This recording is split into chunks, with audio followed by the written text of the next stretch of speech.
Alright, good evening everyone. I hope सब कुछ बढ़िया है and I'm properly audible to you all. Yeah. Say yes or no so that I can understand कि मैं audible हूँ या मैं नहीं हूँ.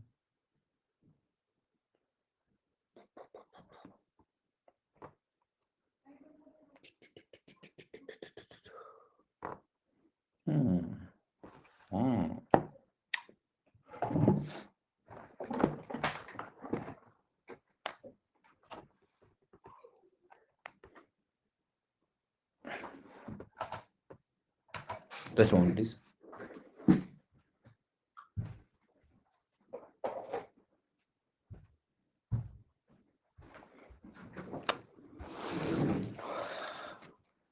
All right, so तभी ठीक है. I think better than yesterday. Not perfectly fine, but body is fighting well. दवा तो ली नहीं मैंने. दवाई मैं अवॉइड करता हूँ टिल द जब तक चल जाता है चला लेते हैं. Right. So allowing my immune system to fight. It's doing good. Yes, better than yesterday. कल से बेहतर है. आप लोग पढ़िए. आप लोग में 5G आ गया क्या? मतलब हमारे घर में तो मतलब गांव पे वहाँ 5G अब बहुत तेज चलने लगा है. So I was feeling out of place. मैं घर गया इस बार. 5G has come. मेरे पास 5G फोन ही नहीं था. Right. So I had this iPhone 11. So I don't believe in upgrading phone every year. So अब 5G आ गया. यहाँ वाईफाई में रहते हैं, रिक्वायरमेंट थी नहीं. बट घर गया तो वहाँ देखा मैंने 4G नहीं चलता है. 5G जो धकाधक स्पीड 5G पे आ रही है, पूछिए मत. अभी फ्री भी है शायद 5G हर जगह ना. तो आई was feeling out of the place कि मेरे पास 5G फोन होना चाहिए. तो होली में घर जाना है. So I just upgraded to a 5G phone. तो मैं I was very happy to see the progress कि भाई अगर गाँव में भी 5G आने लगा है तो ये अच्छा साइन है. मतलब it's good for country. But I think अभी क्या होगा कि जब बहुत सारे यूजर्स होंगे ना तो टैरिफ लगा देंगे लोग. राइट. और आई थिंक प्लान वगैरह डाल देंगे महंगा. बट स्टिल हाई स्पीड कम से कम जो अफोर्ड कर सकते हैं उनके लिए तो अच्छी चीज़ है. मेरा घर कहाँ है? नेपाल बॉर्डर के पास एक बहराइच करके जिला है. अब तो इंट्रोड्यूस करने के लिए बहुत अच्छा है. अयोध्या के पास रहते हैं हम लोग. सो अयोध्या हमारे यहाँ से 60 किलोमीटर के आसपास है. So near by Ayodhya. Airtel है लेकिन फ्री नहीं है. नहीं, बट 5G प्लान का अलग से भी कोई पैसा नहीं ले रहे हैं ना वो. इट्स जस्ट कि अगर आपके पास डेटा प्लान है कोई भी तो 5G फ्री में चल रहा है अभी. तो इस बार होली में मैंने कहा कि अब तो बढ़िया है, कम से कम 5G फ़ोन लेते हैं सो दैट वहाँ से कुछ वीडियो बना के डाल पाएँ, है ना. प्रतापगढ़ क्यों नहीं जानेंगे यार, बगल में है हमारे. प्रतापगढ़, सुल्तानपुर सब पता है भैया. हाँ जी. आजमगढ़ हाँ सब मालूम है. यूपी में यूपी के हैं तो यूपी तो पूरा जानते हैं. हाँ जी.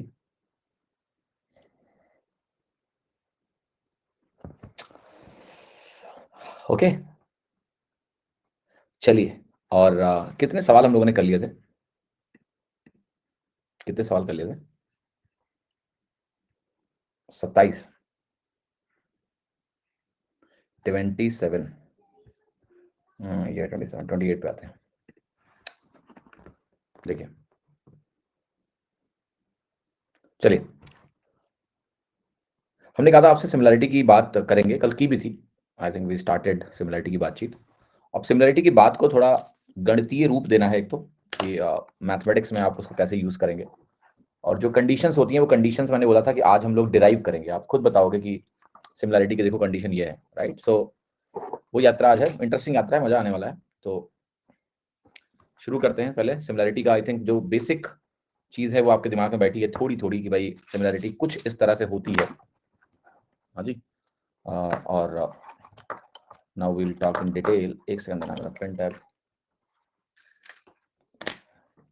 आज गुस्सा है मुझसे. क्यों नाराज हो यार? पेन टैब जी.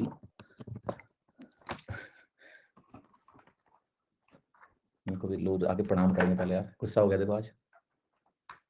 अभी तो क्लास लिया है स्पेशल, सब सही चल रहा था. भाई साहब नाराज हो गए.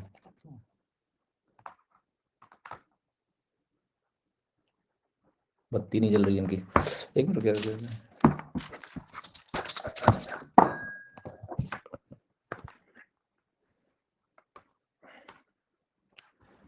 एक से मिनट होल्ड करना। ये जिस पेन से लिखता हूँ ना मैं, डिजिटल पेन, वो चल नहीं रहा है।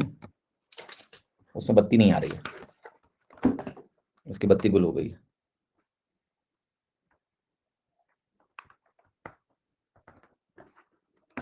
आ गई आ गई आ गई। ओ भैया भैया भैया, बच गए।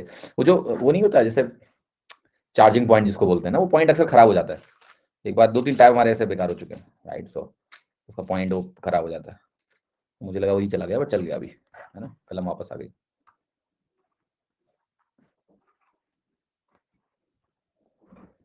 नहीं, टाइप सी नहीं है तो टाइप सी कर देना चाहिए, सब कुछ टाइप सी है तो ये टैब का भी टाइप सी कर देना चाहिए, बट ये कुछ अजीब सा है। ठीक है, क्यों नहीं होगी क्लास? है, सुबह सुबह बोलो, चुपचाप पढ़ो, ठीक है। सो अब मैं आता हूँ और जरा सिमिलरिटी देखते हैं। तो मैंने कल आपको ये बोला था कि मान लिया मैंने कहा कि दो आइसोसेलेस ट्राइंगल, दो ट्राइंगल सेलेक्ट है फॉर एग्जांपल, आइसोसेलेस से शुरू कर लेते हैं। और मैंने आपको एक कंडीशन बताई थी कि भाई ये दोनों साइड्स क्या हैं, देखो अगर इक्वल है मान लिया यहाँ पर, और मेरे पास एक दूसरा आइसोसेलेस ट्राइंगल हो जो कुछ इस प्रकार का हो, वो भी आइसोसेलेस हो बट वो दोनों इक्वल नहीं है, राइट। ये बराबर है साइड्स बट दोनों ट्राइंगल सिमिलर क्यों नहीं है? सिमिलर इसलिए नहीं है क्योंकि साफ साफ दिख रहा है मुझे कि ये वाला एंगल बहुत बड़ा है और ये वाला एंगल क्या है, बड़ा उतना नहीं है। आप मुझे एक बात बताओ कि अगर मैं यहां पर एंगल थीटा रखता हूं और मैं तुम्हें फ्रीडम देता हूं कि तुम इस ट्राइंगल को इसके सिमिलर बना दो, तो आप कहोगे ये मैं सिमिलर तुरंत बना सकता हूं अगर मैं इनके बीच का एंगल भी थीटा कर पाऊं तो। क्या बात सही है? अगर आप इसके बीच का एंगल भी थीटा ही कर दो, फॉर एग्जाम्पल लेट से इसके बीच का एंगल थीटा कर दो, तो क्या ये दोनों ट्राइंगल में अब कोई कंफ्यूजन है कि ये सिमिलर नहीं है? पक्का सिमिलर होंगे, उसका कारण बता रहा हूं मैं आपको। लेटर से मान लेते हैं कि ये 5 सेंटीमीटर है और लेटर से मान लेते हैं कि ये वैल्यू हमारी 8 सेंटीमीटर है। थिंक अबाउट इट, ये भी 8 है, राइट। अब ये 8 और ये 8 है, इसका मतलब ये हो गया कि ये दोनों भुजाएं 5-5 की हैं। इतना ही तो हुआ है कि ये भुजा आपकी 5 से 8 होने में 1.6 टाइम्स हो गई है। यस, अगर मैं इनके बीच का एंगल थीटा कर दूं, तो अगर ये भुजा आप x बोलोगे तो ये भुजा 1.6x हो जाएगी। फर्क इतना ही आएगा, अपने आप हो जाएगी, क्योंकि अगर आपने उसके बीच का एंगल थीटा कर दिया तो थीटा एंगल करके अगर ये दोनों 8 और 8 है तो जब ये भुजा हम मिलाएंगे तो ये भी 1.6 गुना होगी, बट ये दोनों ट्राइंगल सिमिलर हो जाएंगे। क्लियर है कि नहीं? यस। अब मैं इससे आपको समझाना क्या चाह रहा हूं वो आपको अभी क्लियर होगा, इमीडिएटली क्लियर करता हूं कि सिमिलैरिटी में अगर पहले नियम की हम बात करें, और वो पहला नियम मैं आपको समझाता हूं। पहले मैं बहुत आसान भाषा में समझाऊंगा और उसके बाद फिर मैं उसको थोड़ा सा टेक्निकल जो मैथमेटिकल भाषा है उस मैथमेटिकल भाषा में भी समझाऊंगा। और ध्यान से देखिएगा। तो मैथमेटिकल भाषा में देखिए क्या है, सिंपल सी बात कि अगर मेरे पास दो त्रिभुज दिए हो, फॉर एग्जाम्पल लेट से मैंने कहा कि मेरे पास एक त्रिभुज ये दिया है, इस त्रिभुज का नाम जो भी हो, नाम में क्या रखा है, हमें तो काम में विश्वास रखना है। मैंने कहा ये मेरे पास दो त्रिभुज है। अच्छा एक बात देखना, लेटर से मैंने कहा ये भुजा 2 है, ठीक है, और ये भुजा मैं कहता हूं कि दो, दो छोड़ो, दो मत लिखो, इस भुजा को आप बोल दो कि ए है, और मैं बोलता हूं कि ये भुजा मेरी के टाइम्स ए हो गई, यानी के गुना हो गई, राइट। मैं कहता हूं मान लिया कि ये भुजा बी है और मैं कहता हूं ये भुजा के टाइम्स बी हो गई। इसका क्या मतलब है? इसका सिंपल सा मतलब यह है कि मुझे दो करस्पॉन्डिंग साइड्स सेम प्रपोर्शन में बढ़ती हुई दिख रही हैं। यस और नो? दो करस्पॉन्डिंग साइड्स जो है मुझे सेम प्रपोर्शन में बढ़ती हुई दिख रही है कि नहीं? यस। बट अभी भी आपको पता है कि ये सिमिलर नहीं बोला जा सकता है, क्योंकि मैंने अभी तीसरी साइड के बारे में कुछ नहीं बोला है। Did I say that? मैंने अभी तीसरी साइड के बारे में आपको कुछ भी नहीं बोला है, तो वी कैन नॉट से ये सिमिलर है या नहीं है।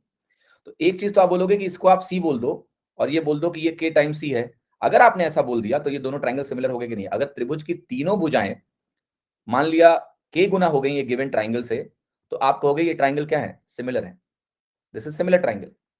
तो यहां हमने तीनों साइड्स को यूज किया, ऑल थ्री साइड्स हमने यूज किए, और उन तीनों साइड्स को देख के हमने बोल दिया कि ट्राइंगल सिमिलर है, कोई दिक्कत नहीं है। Okay, make sense? तो ये ट्राइंगल क्या हो गया? सिमिलर। सिमिलर ट्राइंगल का ये सिंबल है, this is a symbol, right. अच्छा एक चीज मैं यहां पर और इंट्रोड्यूस करना चाहता हूं आपको, जो आप सभी को बताना है। मान लिया मैं ट्राइंगल ऐसा बना दूं, गौर से देखिएगा, मैं इसको बोलूं कि ये मेरा के ए है, मैं इसको बोलूं कि ये मेरा के बी है, और मैं इसको बोलूं कि ये मेरा के सी है। क्या ये वाले दोनों ट्राइंगल और ये वाले दोनों ट्राइंगल भी सिमिलर हैं या नहीं? क्या ये ट्राइंगल इससे सिमिलर है? जल्दी बताओ। अगर मैं इसको बोलता हूं कि मेरा ये ट्राइंगल है, इसको के बजाय लेट्स से के नहीं बोलते हैं क्योंकि के लेट्स से एक वेरिएबल है, तो के बजाय इसको मैं बोलूं let's say P times B, P times A, P times C. मैं इसको बोलता हूं ए बी सी, इसको बोलता हूं मैं पी क्यू आर, इसको मैं बोलता हूं let's say L M N. क्या LMN, क्या ABC, देखो अभी मैंने आपको बताया कि ट्राइंगल ABC सिमिलर है ट्राइंगल PQR से। सिमिलरली क्या ये दोनों ट्राइंगल भी सिमिलर हैं या नहीं, बस मेरे को ये बता दो हाँ या नहीं। बट यहां आप कहोगे कि देखो AB जो है ना, LM AB का P गुना नहीं है क्या? ऐसे ही AC का P गुना PC नहीं है, ऐसे ही BC का P गुना MN तो नहीं है। लेकिन क्या ये सिमिलर हैं? और हैं तो क्यों हैं, क्यों सिमिलर हैं, बताओ मुझे। Anybody? Why they are similar? Let me give you a very small example. What is the difference between this and this triangle? It is little rotated, that's it. Okay, जैसे यहां पर C पे ये triangle बैठा हुआ है, यहां triangle A पे बैठा हुआ है, ठीक है, यही तो फर्क है, और क्या फर्क है, राइट? मतलब आप ये कह लो कि आप ये कहोगे कि यार देखो हुआ क्या है ना, कि जैसे यहां पर सीधे सीधे K गुना हुआ था, यहां पर ये ट्राइंगल थोड़ा घूम गया है, B वाले से घूम गया है, तो A वाला, इसको अगर ऐसे घुमा दो थोड़ा सा, तो A वाला नीचे आ जाएगा, C वाला इधर चला जाएगा, B वाला इधर, तो आपने इसको ऐसे घुमा दिया, अब घुमा के P गुना कर दिया। अब जैसे घुमाने का मतलब आप ऐसे समझो कि जैसे तुम्हारा नाम लेट से राजकमल है, ठीक है, अब राजकमल जी दिन में लेट से खड़े हैं, ऐसे खड़े रहते हैं, शाम को थक गए लेट गए, तो क्या लेटते हैं तो राजकमल नहीं रह जाते हैं क्या? He is Rajkamal only. So just by because orientation is different doesn't mean that thing has change ना। ओरिएंटेशन तो कुछ भी हो, तो हमें ओरिएंटेशन पे डिपेंडेंसी नहीं होती है ट्राइंगल की सिमिलरिटी के। We just need to figure out कि यार क्या तीन भुजाएं, कुछ ऐसा रोटेशन हुआ है और उस रोटेशन की वजह से सिमिलरिटी हमें मिल जाएगी, अगर मिल जाएगी तो ठीक है, क्लियर। बट एक इंपॉर्टेंट पॉइंट जरूर लिखना है यहां पर, जब आप सिमिलरिटी लिखते हो तो सिमिलरिटी का नोटेशन क्या है। जब मैं ऐसे ABC लिखता हूं, PQR लिखता हूं, तो AB और PQ संगत भुजाएं हैं। मतलब इसका ये होता है कि आप AB को PQ से कंपेयर करके बोलोगे कि देखो ये K गुना हुआ है, तो यहीं से जानकारी मिल जाएगी कि भाई K गुना है दूसरा ट्राइंगल। अब आप तुरंत बोल दोगे कि BC का K गुना होगा QR, देख लो BC का K गुना होगा QR, QR जो है BC का करस्पॉन्डिंग साइड हो गया। सिमिलरली ये AC जो तीसरी भुजा बनेगी AC, वो RP उसका K गुना होगा, देख लो RP AC का K गुना होगा। तो इस तरह तमीज से सिमिलरिटी लिखने से, नोटेशन का सही से इस्तेमाल करने से बेनिफिट ये होता है कि आपको बिना डायग्राम बनाए भी साइड रेशियोज हम लिख सकते हैं। अब जैसे यहां मुझे सिमिलरिटी अगर लिखनी हो तो लिखने को तो मैं लिख सकता हूं LMN भी, बट एक तरीका ऐसे बोला गया कि यार देखो करस्पॉन्डिंग साइड के हिसाब से सिमिलरिटी लिखना चाहिए। तो आप यहां क्या कहोगे, पहले मैं A वाली भुजा लिखूंगा तो MN लिखूंगा, तो पहले मैंने MN लिखा, पहले मैंने भुजा क्या लिखा MN, राइट। उसके बाद मैंने भुजा क्या लिखा MNL, राइट। पहले A वाला लिखा, क्या MNL लिखना सही है? नहीं, या ठीक है, ठीक है, पहले A है फिर C है ABC में, तो ठीक है MNL लिख दो। अब इसका फायदा क्या होगा, MN करस्पॉन्डिंग साइड है AB का, देख लो AB अगर A है तो MN क्या है P टाइम्स है, BC करस्पॉन्डिंग साइड किसका है NL का है, कितना टाइम्स है देख लो NL C टाइम्स, मतलब वो भी P टाइम्स हो गया, तो यहाँ MNL लिखोगे आप, NML नहीं लिखोगे। तो नोटेशन का हमेशा ख्याल रखना, क्योंकि इससे फायदा ये होगा कि जो संगत भुजाएं हैं, संगत भुजा का मतलब हाथ का हाथ से कंपैरिजन, पैर का पैर से कंपैरिजन, कल बताया था ना आपको, सिमिलर चीजों का कंपैरिजन आपस में करना है हमें, डिससिमिलर चीजों का कंपैरिजन हमें आपस में नहीं करना है। क्या सभी को मेरी बात समझ में आ गई या नहीं आई? Alright, alright. तो ये तो साइड के हिसाब से देखना, देखो बहुत आसान है कि भाई अगर मुझे तीनों साइड्स पता हो कि K टाइम्स हो गई तो फिर तो मामला क्या है, फिर तो बहुत आसान है। लेकिन चीजें थोड़ी जटिल होती हैं, जटिल ऐसे होती हैं कि आपको तीनों साइड्स के बारे में बोला ही नहीं जाएगा, ऐसे बोला जाएगा। सिमिलरिटी की कंडीशन में सबसे मजेदार बात बताता हूं तुमको, जैसे मेरे पास दो ट्राइंगल हो, तो दो ट्राइंगल में, दो ट्राइंगल को अगर मुझे एंगल्स से सिमिलर प्रूव करना हो कि दोनों ट्राइंगल सिमिलर हैं, एंगल से प्रूव करना हो, तो आप कहोगे एक एंगल थीटा है मान लिया यहां पर, इसको मैं यहां थीटा के बराबर कर दूं। अब मैं अगर दूसरा एंगल अल्फा और दूसरा एंगल अल्फा यहां बराबर कर दूं, क्या दो एंगल बराबर होने से तीसरा एंगल अपने आप बराबर हो जाता है? यस। अगर दो ट्राइंगल के दो एंगल बराबर हो जाए तो तीसरा अपने आप बराबर हो जाता है। अच्छा, अगर तीनों एंगल बराबर हो गए तो इसका मतलब क्या हो गया, क्या उसकी जो भुजाएं हैं वो प्रोपोर्शनेट होंगी? ऑब्वियसली, तीनों एंगल बराबर होने का मतलब तूने ट्राइंगल को क्या किया, इसे जूम और डीजूम किया और कुछ नहीं किया है। जैसे ये ट्राइंगल है मेरे सामने, मैं इसको जूम करता जा रहा हूं तो क्या हो रहा है, इसकी भुजा बढ़ती जा रही है, देखो अगर मैं जूम आउट करता जा रहा हूं तो क्या हो रहा है, भुजा छोटी होती जा रही है, बट जो भी फिगर्स इसमें मिलेंगे इस प्रोसेस में, they are all are going to be similar. हाँ जी, तो इसलिए आपको यह समझना है कि अगर दो एंगल्स किसी ट्राइंगल के इक्वल हो जाते हैं तो दे आर सिमिलर। इसको हम बोलते हैं double A, angle angle similarity. ये एंगल एंगल सिमिलरिटी है, एक ट्राइंगल के से दूसरे ट्राइंगल का आप दो एंगल सेम कर दो तो वो ट्राइंगल क्या हो गए, सिमिलर हो गए। अब क्या समझना है हमें, जैसे मैं इसको बोलूं ए बी सी और इसको मैं बोलूंगा पी क्यू आर, तो जब आप सिमिलरिटी लिखोगे तो सिमिलरिटी तो प्रूफ होगी कि दो एंगल बराबर हो गए। ट्रिपल ए ना हुआ, सौरभ जी ट्रिपल ए हुआ, बट क्या ट्रिपल ए की जरूरत है, तीसरा तो अपने आप हो रहा है बराबर। तो when you are going to check, until you are really dumb that you are checking third angle of triangle, because when two are equal third is automatically equal, क्योंकि वो 180 minus sum of 2 होगा। Why will you check the third angle? Will you? That's why you have to check only double A. If you check two angles, triangle is similar. Third I don't need to check. तो check दो को ही करना है इसलिए double A, right. अब आते हैं, देखो ए बी का रेशियो पी क्यू से बराबर होगा, क्योंकि देखो थीटा अल्फा से जो लाइन है उसको हम ए बी बोल रहे हैं, तो यहां वो लाइन पी क्यू है, राइट। ऐसे ही आप कहोगे ए सी का रेशियो पी आर से, ऐसे ही आप कहोगे बी सी का रेशियो क्यू आर से इक्वल होगा।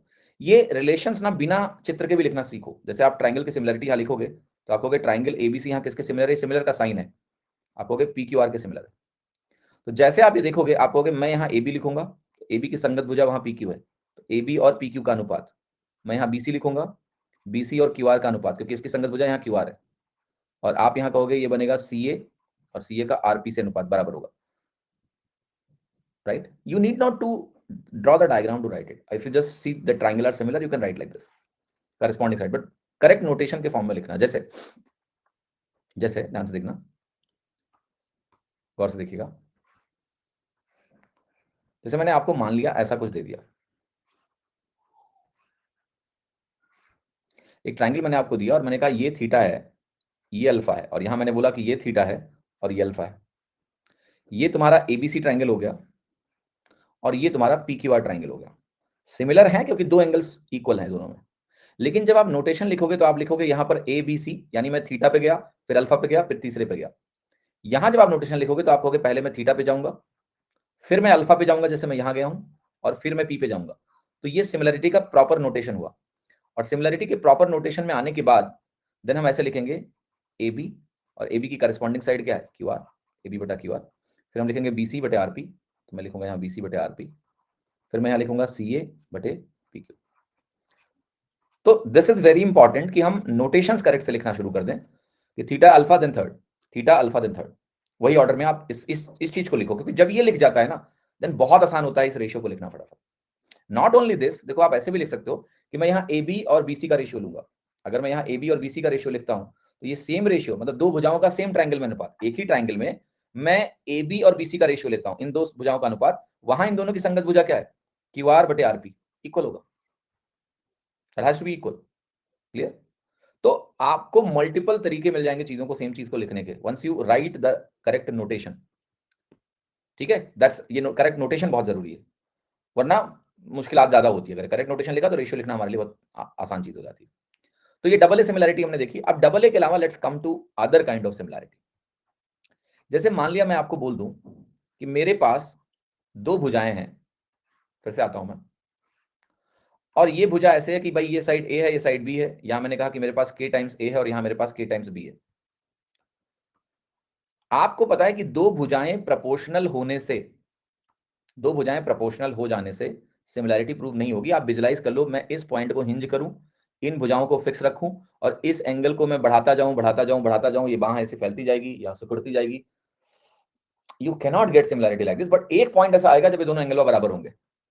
जब ये दोनों एंगल भी बराबर हो जाएं, उस पॉइंट पे कोई डाउट नहीं है कि ये सिमिलर हो गया, सुपर इंपोज हो जाएंगे। क्योंकि जब इनके बीच का एंगल बराबर है और आपने कहा ये के ए है के बी है, तो ये भी नेचुरली के सी हो जाएगा। अल्टीमेटली तो तीनों साइड्स प्रोपोर्शनल होने से या तीनों एंगल बराबर होने से ही सिमिलरिटी आती है। लेकिन जब मैं थीटा को इक्वलाइज कर देता हूं तो जो तीसरे साइड के बारे में मुझे पता नहीं है, प्रॉब्लम सॉल्व हो गई।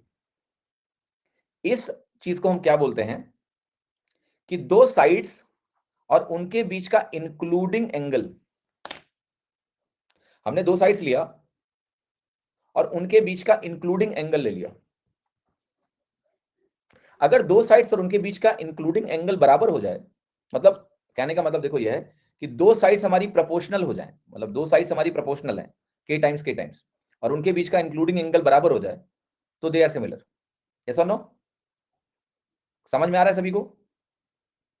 दो एंगल बराबर हो जाए तो सिमिलर, दो एंगल बराबर हो जाए तो डायरेक्टली सिमिलर है। लेकिन अगर दो साइड्स बराबर हो, मतलब दो साइड्स प्रोपोर्शनल हो जाएं और उनके बीच का इंक्लूडिंग एंगल इक्वल हो जाए तो भी सिमिलर। क्लियर? कितने लोगों को मेरी बात समझ में आई?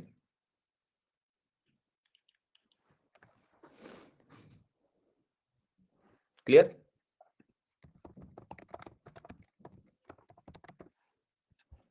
कितने लोगों को मेरी बात समझ में आई?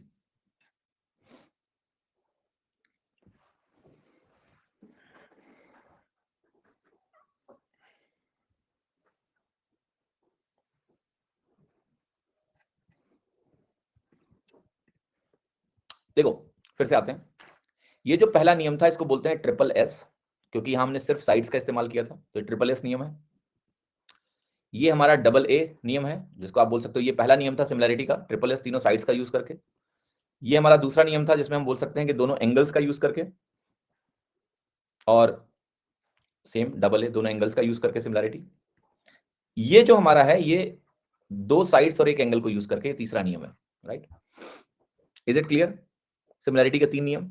एक चौथा भी है जो कि एक स्पेशल केस है, और वो चौथा नियम आपका है RHS। RHS क्या है? राइट एंगल सिमिलैरिटी है बेसिकली, इसको राइट एंगल बोल दो। In case of right angle triangle में बताता हूं क्या होता है। तो राइट एंगल ट्राइंगल में क्या होता है, जैसे दो राइट एंगल ट्राइंगल की सिमिलैरिटी आपको देखनी है, तो राइट एंगल ट्राइंगल में देखो दो अगर राइट एंगल है तो आपको पता है ना, क्या पता है कि अगर दो राइट एंगल मेरे पास है बेटा, तो एक एंगल तो ऑलरेडी बराबर है कि नहीं है? है कि नहीं है? यस, एक एंगल ऑलरेडी बराबर है कि नहीं है? तो अब मुझे बस एक ही एंगल तो बराबर करना है, एक और एंगल बराबर कर दो, काम बन गया। ओके,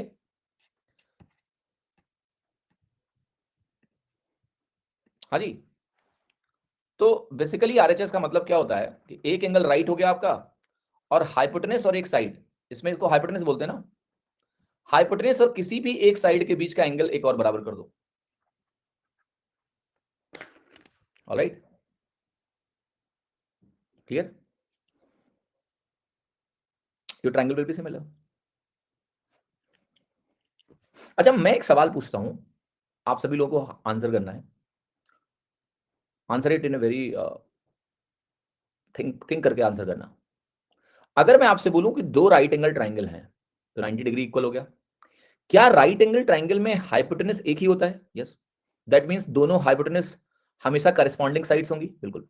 परपेंडिकुलर्स को हम करस्पॉन्डिंग साइड बिना एंगल देख के नहीं बता सकते हैं कि कौन से वाले परपेंडिकुलर करस्पॉन्डिंग बनेंगे, उसके लिए मुझे एंगल देखना पड़ेगा। बट हाइपोटेनस हमेशा करस्पॉन्डिंग होंगे। अगर दो राइट एंगल ट्राइंगल सिमिलर हैं तो हाइपोटेनस हमेशा करस्पॉन्डिंग साइड्स होंगे, उसमें कंफ्यूजन ही नहीं है। हाइपोटेनस 1.5 गुना हो गया तो आप कहोगे वो स्केल फैक्टर 1.5 है, जिससे मेरा ट्राइंगल बढ़ा है, तो हर साइड 1.5 गुना हो जाएगी। मेरा क्वेश्चन आपसे ये है कि अगर दो राइट एंगल ट्राइंगल दिए हो और मैं आपको बोल दूं कि सवाल समझना पूरा पहले, मैंने सवाल आपको ये बोला कि दो राइट एंगल ट्राइंगल्स हैं, टू राइट एंगल ट्राइंगल्स, पहले का हाइपोटेनस मैं बोलता हूं 1 है और दूसरे का हाइपोटेनस 2 है। मैं पहले का जो परपेंडिकुलर है मान लेता हूं, बोलता हूं इसको आप 10 ले लो, सॉरी, और इसको 20 ले लो। पहले का जो परपेंडिकुलर है, लेटर से मैं आपको बोलता हूं कि ये 8 के बराबर है, 6 के बराबर है। क्या मुझे आप दूसरे का परपेंडिकुलर बता सकते हो कितना होगा?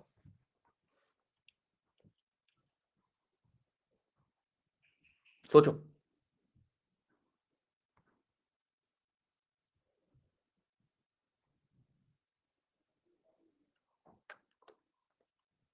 जाल में फंस गए, जाल में फंस गए तुम लोग।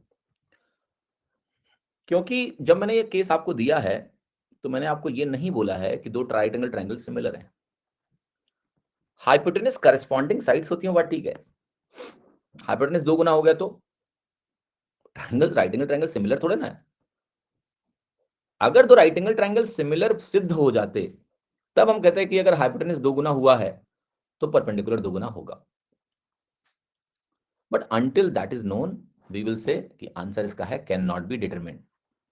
The simple meaning is कि दो right angles are not always similar. We have to use RHS to see कि if similarity is there or not. तो वो एक पॉइंट है जो चेक करना है।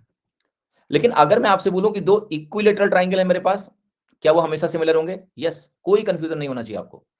दो इक्विलेटरल ट्राइंगल हमेशा सिमिलर होंगे, ऑलवेज सिमिलर। अगर मैं बोलूं कि ये मेरे पास एक इक्विलेटरल ट्राइंगल है, दूसरा हमारे पास इक्विलेटरल ट्राइंगल है, इसको बहुत सिंपली प्रूव कर सकते हो ना कि ये अगर k गुना हुआ तो सब k गुना हुआ, क्योंकि सब तो बराबर है। यहाँ तीन भुजाएं तीन तरह की थोड़े ना, एक ही तरह की। तो अगर एक के गुना हुआ सब के गुना हो गया। इक्वल ट्रायंगल में सारे एंगल 60 डिग्री होते हैं, तो आप सीधे देख सकते हो कि एंगल ही बराबर है, तो यहाँ तो कोई कंफ्यूजन है नहीं, राइट। अब मैं एक चीज आप सभी से डिस्कस करना चाहता हूं इस सिमिलरिटी का इस्तेमाल करते हुए, before we move to the question, क्योंकि अब तो कंडीशन सारी पता चल गई है, बट थोड़ा सा एप्लीकेशन पर्सपेक्टिव से हमें कुछ बातें सीखनी पड़ेंगी। सबसे पहले मैं आपसे एक सवाल पूछना चाहता हूं कि अगर मेरे पास एक त्रिभुज है जिसकी भुजाएं लेट से ABC हैं, और मैंने आपके सामने एक त्रिभुज बनाया जिसकी भुजा k टाइम्स A है, k टाइम्स B है और k टाइम्स C है। तो देखो, भुजाओं का प्रोपोर्शनेट होना हमें समझ में आता है, बट क्या ये भुजाएं ही k गुना होंगी? नहीं। कल मैंने आपको समझाया था कि कुंभकर्ण के पेट पे आप 2 पॉइंट भी ले लो अगर करस्पॉन्डिंग, वो भी k गुना हो जाएगा। तो सिमिलरली आपको ये अब दिमाग में बिठानी है, जो एक्चुअली हम बुक्स में नहीं पढ़ते हैं, कि अगर मैं इस पॉइंट से एक परपेंडिकुलर भी ड्रॉप करूंगा और यहां मैं इस पॉइंट से एक परपेंडिकुलर ड्रॉप करूंगा अपोजिट साइड्स पे, क्या ये करस्पॉन्डिंग है या नहीं? यस। क्यों है? क्योंकि जो भुजा A और B है उनसे जो मिलने वाला वर्टेक्स है उसी से आपने ड्रॉप किया, परपेंडिकुलर ड्रॉप किया। तो अगर आप इसको बोल दो कि L है या इसको आप बोल दो H है, तो ये भी K टाइम्स H होगा, राइट? वो भी K टाइम्स होगा। एंगल प्रोपोर्शनेट कैसे होंगे सुमित यार? तीनों एंगल्स का सम 180 होता है। मान ले तुम कहोगे सबके एंगल 2 गुना होंगे तो ट्रायंगल बचेगा क्या? 360 कहां से बना दोगे तुम ट्रायंगल को? ठीक है, चलो ये K टाइम्स H होगा। यू थिंक अबाउट एनीथिंग, जैसे आप कहोगे कि मैं इसके मिड पॉइंट को ज्वाइन करूंगा, ये मीडियन है, मान लिया मिड पॉइंट है ये, मैं बोलूंगा कि ये 1:1 में बांटती है लाइन, इसको मैं बोलूंगा m है इसकी लंबाई। तो यहां पर भी वो लाइन अगर आप खींचो जो इसको 1:1 में बांटेगी, ऐसे कि ये 1:1 बना दिया तुमने, 1:1, तो इसकी वैल्यू भी k टाइम्स m हो जाएगी। तो any two corresponding lens becomes k times. What is the implication of it? कितने लोगों को ये तो थोड़ा सा आपको पता ही होगा कि एरिया ऑफ ट्राइंगल अगर मैं लिखूं, अभी एरिया वैसे मेंसुरेशन का हिस्सा है बट ज्योमेट्री में भी एरिया तो जान ही लो। त्रिभुज का जो एरिया होता है, अगर मेरे पास कोई भी त्रिभुज है ऐसा, इस पॉइंट से अगर मैं यहां परपेंडिकुलर ड्रॉप करता हूं, इसको मैं बी बोलता हूं, इसको मैं एच बोलता हूं, तो ये होता है half into B into H.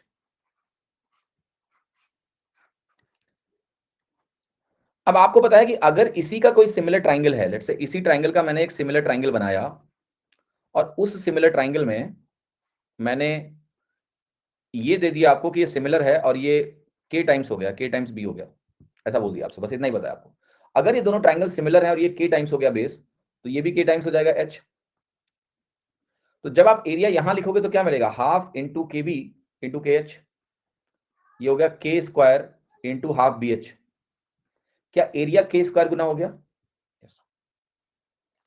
तो आगे मैं एक स्टेटमेंट लिख रहा हूं कि in two similar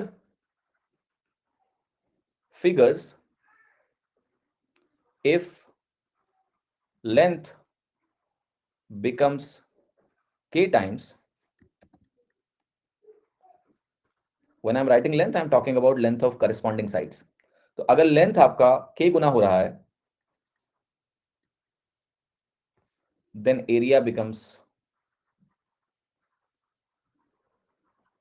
k square times। so ये तो एरिया पे इंप्लीकेशन हुआ, राइट? दो सिमिलर फिगर्स में अगर लंबाइयां k गुना होंगी तो क्षेत्रफल आपका k स्क्वायर गुना होगा। ट्रू? समझ में आया बात? Now I take this little further और ये बात ध्यान रखना, ये केवल इक्विलैटरल ट्राइंगल के लिए नहीं है, कोई भी जनरल ट्राइंगल, इवन पता है आपको, दो स्क्वायर्स जो हैं वो हमेशा सिमिलर होते हैं। क्यों? क्योंकि चारों भुजा बराबर है, सब एंगल 90-90 होता है। अगर मैं स्क्वायर की बात करूं तो दो स्क्वायर्स हमेशा सिमिलर होंगे, because all angles are same वगैरह वगैरह कहानी। तो एक छोटा रूप हो गया, एक बड़ा रूप हो गया। अगर आप स्क्वायर्स की भुजा 2 गुना कर दो, एरिया 4 गुना हो जाएगा। ऐसे ही दो regular hexagon, pentagon, regular figures जहां पर एंगल्स अंदर के बराबर हो, आपको पता हो, पेंटागन रेगुलर को रेगुलर पेंटागन से कंपेयर कर लो, रेगुलर हेक्सागन को रेगुलर हेक्सागन से कंपेयर कर लो। तो शॉर्ट यही होगा, आप एक सर्कल के रेडियस को 2 गुना कर दो, एरिया 4 गुना हो जाएगा। दो स्फीयर हमेशा सिमिलर होते हैं, क्योंकि फॉर्मूला क्या होता है, 4/3 पाई आर क्यूब वॉल्यूम का। अगर आप स्फीयर का रेडियस 2 गुना कर दो तो वॉल्यूम 8 गुना हो जाएगा, बिकॉज आर क्यूब मौजूद है वहां, सिमिलर है। आर क्यूब होना है तो 8 गुना वॉल्यूम 8 गुना हो जाएगा। सरफेस एरिया क्या होगा, 4 गुना हो जाएगा, क्योंकि सरफेस एरिया आर स्क्वायर है हमेशा, और वॉल्यूम क्या है, अब ऐसे समझो ना, एरिया में हमेशा दो लंबाइयों का गुणनफल होता है। अब जैसे बेस इंटू हाइट तुम लिख रहे हो, बेस और हाइट तो हमने टर्म्स दिए हैं ना, अल्टीमेटली क्या है, दोनों लंबाइयां है ना। देखो, लंबाई और चौड़ाई को चौड़ाई क्यों बोलना पड़ा, क्योंकि हम दोनों में डिफरेंशिएट करना चाहते थे, कंफ्यूजन ना हो, राइट। जैसे तुम्हें मान लिया घर खरीदना है, तो घर खरीदना है, देन इट इज इंपॉर्टेंट कि आपकी चौड़ाई और लंबाई क्या है, because there will be orientation of the house. समझ रहे हो कि भाई कितना चौड़ा रखना है और कितना लंबा रखना है उसको, so that you have a clear picture in the mind. कोई अगर बात करे और बात करे लंबाई और चौड़ाई की, तो आपको क्लियर पिक्चर जाए। तो चौड़ाई और लंबाई ये दो नाम इसलिए दिए गए सो दैट हम थोड़ा इनको विजुलाइज ठीक से कर पाए। अदरवाइज एरिया क्या है, एरिया हमेशा दो लंबाइयों को गुणा करने से आता है। लंबाई का मतलब कोई एक चीज जो मान लिया मीटर में है और कोई एक चीज जो मीटर में है, इसी का गुणा करने से तो एरिया मिलता है।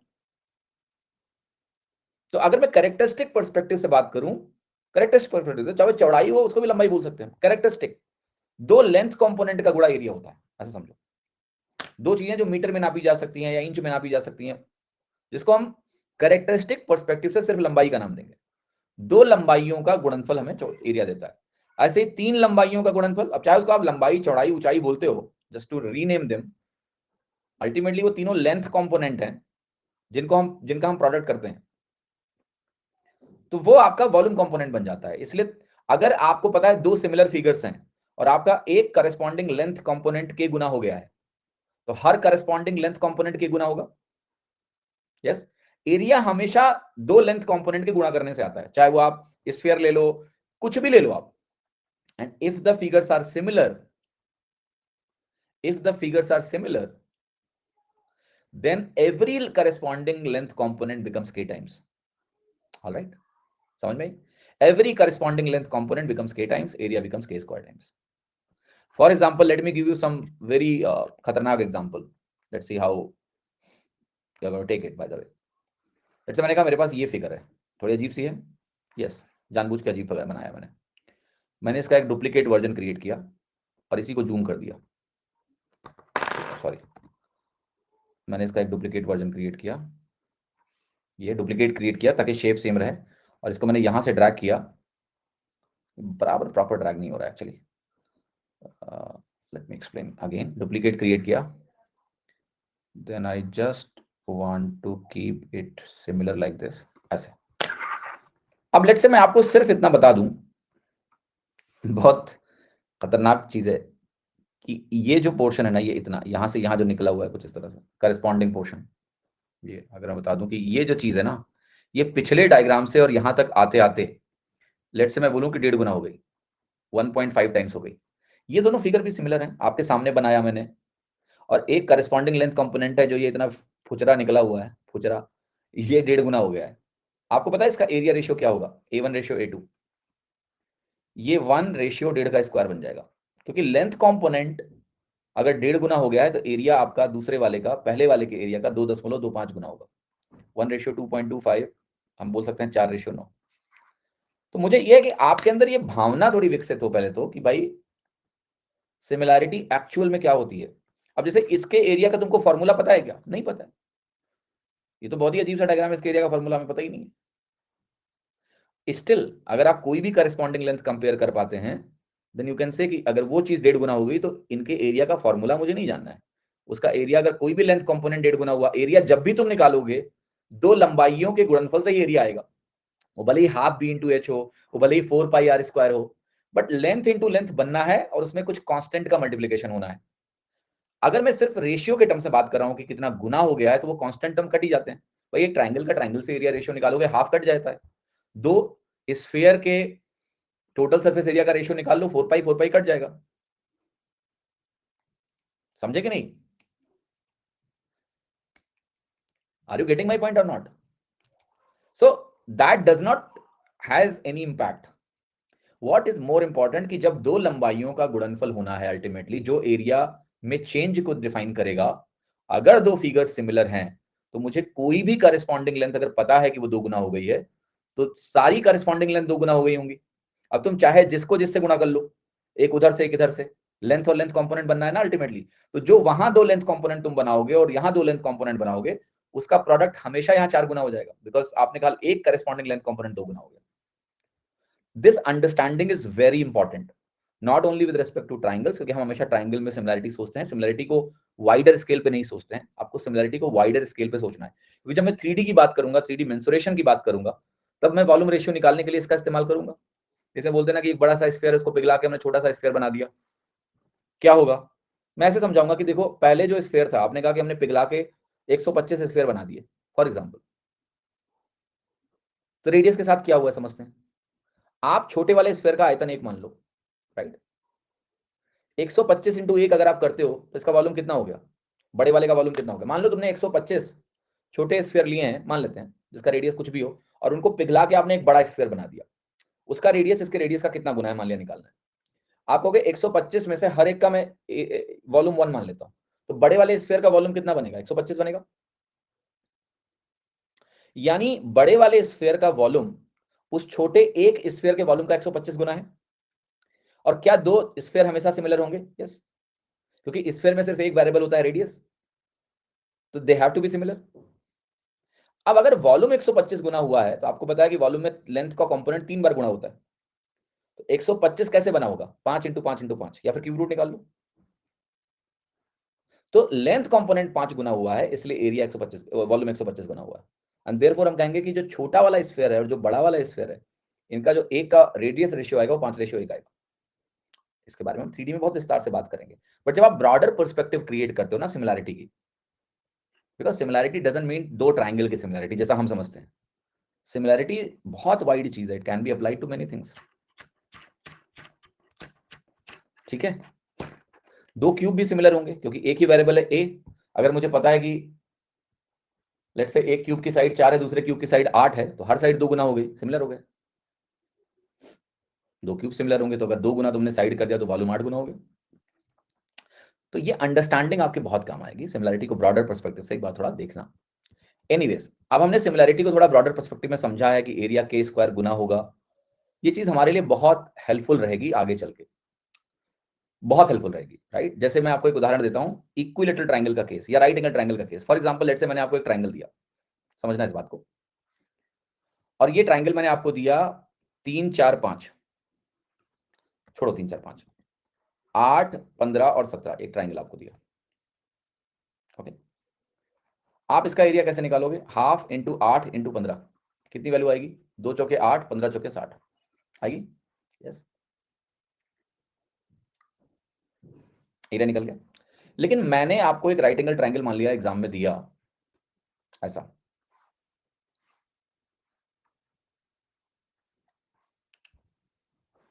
इसको मैंने बोला कि 88 है, इसको मैंने बोला कि 145 165 है, सॉरी, हाँ 165 है, और ये 187 है, और मैंने कहा इसका एरिया निकाल दो। तो आप कहोगे ये है हाफ इंटू 88 इंटू 165, देन आप 2 से इसको डिवाइड करोगे, 44 बनेगा, फिर 44 को 165 से गुणा करोगे और आंसर आएगा।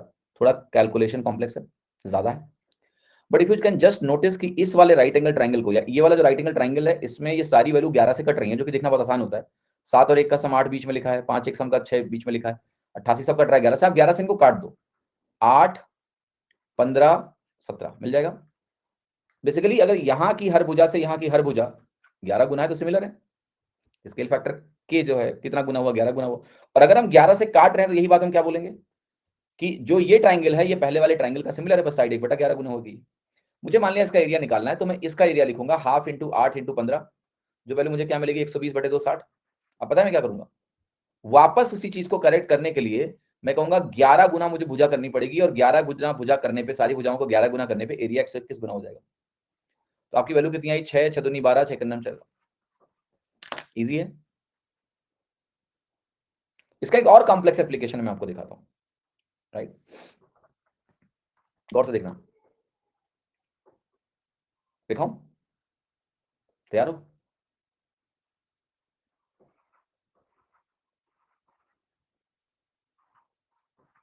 मान लिया मैंने कहा एक ट्राइंगल है जिसकी साइड है, नहीं सॉरी ये नहीं लेना है। लेट्स से मैंने कहा एक ट्राइंगल है जिसकी साइड है 55 56 57, राइट, नहीं ये ट्राइंगल है फॉर एग्जांपल। अच्छा मैं अभी एक चीज एज्यूम करता हूं कि आपको ट्राइंगल का हेरॉन्स फार्मूला एरिया का पता है। ये सब मेंसुरेशन में एक्चुअली एरिया के रूल्स लिखेंगे, बट ये पता होना चाहिए, मतलब I think most of you know it. अगर नहीं जानते तो जान लो कि अगर कोई ट्राइंगल इसका एरिया एबीसी है, तो एरिया साइड अगर एबीसी है तो एरिया होता है जहां पर एस सेमी पेरीमीटर कहलाता है और एस की value A plus B plus C by 2 होती है। अब मैंने मान लिया बोला कि आप इस ट्राइंगल का एरिया बता दो 5 6। अब ये ट्राइंगल का एरिया अगर आप निकालने गए और आपने ऐसे निकाला कि एस की वैल्यू 55 प्लस 56 प्लस 66 प्लस 77/2 है, you know your question will be very बिगर, क्योंकि एस की वैल्यू बहुत बड़ी आएगी, फिर एबीसी से घटाओगे, बहुत टाइम कंज्यूमिंग है। लेकिन अगर आपको ये पता है कि ये सब 11 से कट रहे हैं, 11 को बाहर निकाल लेते हैं, तो हमारे पास ट्राइंगल मिल गया 5 6 7। मैं इस 5 6 7 का एरिया निकाल लूं, और फिर अगर मुझे 55 66 और 77 वाला निकालना है तो उसको 11 से गुणा कर दूंगा। तो 5 6 7 का एरिया बहुत आसानी से निकल जाएगा कि एस की वैल्यू क्या है, 5 प्लस 6 प्लस 7/2, 18/2 9 बन गया। अब आप फटाक से लगाओ, देखो कितनी आसानी से हो रहा है, 9 9 माइनस ये 4 हो गया, ये 4 बनेगा तो ये 5 बनेगा, ये सॉरी ये 4 बनेगा तो ये 3 बनेगा, ये 2 बनेगा, राइट। तो ये वैल्यू कितनी हो गई, 6√2 बन गई, 6√6 बन गई। अगर ये 6√6 बन गया तो एक्चुअल एरिया कितना बनेगा, 121 into 6√6। Just see how easy it is. ये है क्या, बेसिकली सिमिलैरिटी का तो यूज है कि अगर मैंने सारे साइड से उसको 1/11 गुना कर दिया, तो जो ट्राइंगल मुझे मिला है अभी भी पिछले वाले ट्राइंगल का सिमिलर ट्राइंगल है। मैंने इसका एरिया निकाला एंड देन रिवर्स इंजीनियरिंग करी कि अब ये वापस वही ट्राइंगल बना के मुझे एरिया समझना है। तो आप कहोगे आप क्या करना है, सबको 11 गुना कर देना है साइड को, साइड 11 गुना होगा तो एरिया 121 गुना होगा, 121 से गुणा कर दो, आंसर आ गया। तो सिमिलैरिटी को बेटा, वो सिमिलैरिटी जो AB बटा BC बराबर फलाना फलाना फलाना, that is not only limited use of similarity. Similarity is a very wide topic, very wide application. Just see how beautifully आपकी कैलकुलेशन इंप्रूव हो जाएगी अगर ये कार्य आप करते हो। समझे कि नहीं? अब क्या आपको क्लियर हो रहा है कि सिमिलैरिटी क्यों इतना महत्वपूर्ण है समझना, और सही तरीके से समझना क्यों महत्वपूर्ण है, क्यों मैंने आपको वो कुंभकर्ण वाला एग्जांपल दिया, so that you get the right sense of similarity. Things will be much easier after that. और बाकी मैथमेटिक्स तो हमने लिख के आपसे पूछ पूछ के लिख दिया कि ट्रिपल एस है, ये डबल ए है, ये एस है, ये RHS है, खत्म, सिंपल। चलिए अब आते हैं, अब जरा कुछ सवाल देखते हैं इस पे बेस्ड। 28वां सवाल देख लो। 28वां सवाल कह रहा है कि आपके पास ट्राइंगल जो एबीसी है, इसमें AB AC के बराबर है, डी एक पॉइंट है साइड AC पर इस तरीके से कि BC हमारा BD के बराबर है, AB 12.5 है, BC हमारा 5 है, आपको बताना है DC का मेजरमेंट कितना होगा। बनाते हैं जरा इसको, पहले तो ट्राइंगल ABC बनाएंगे।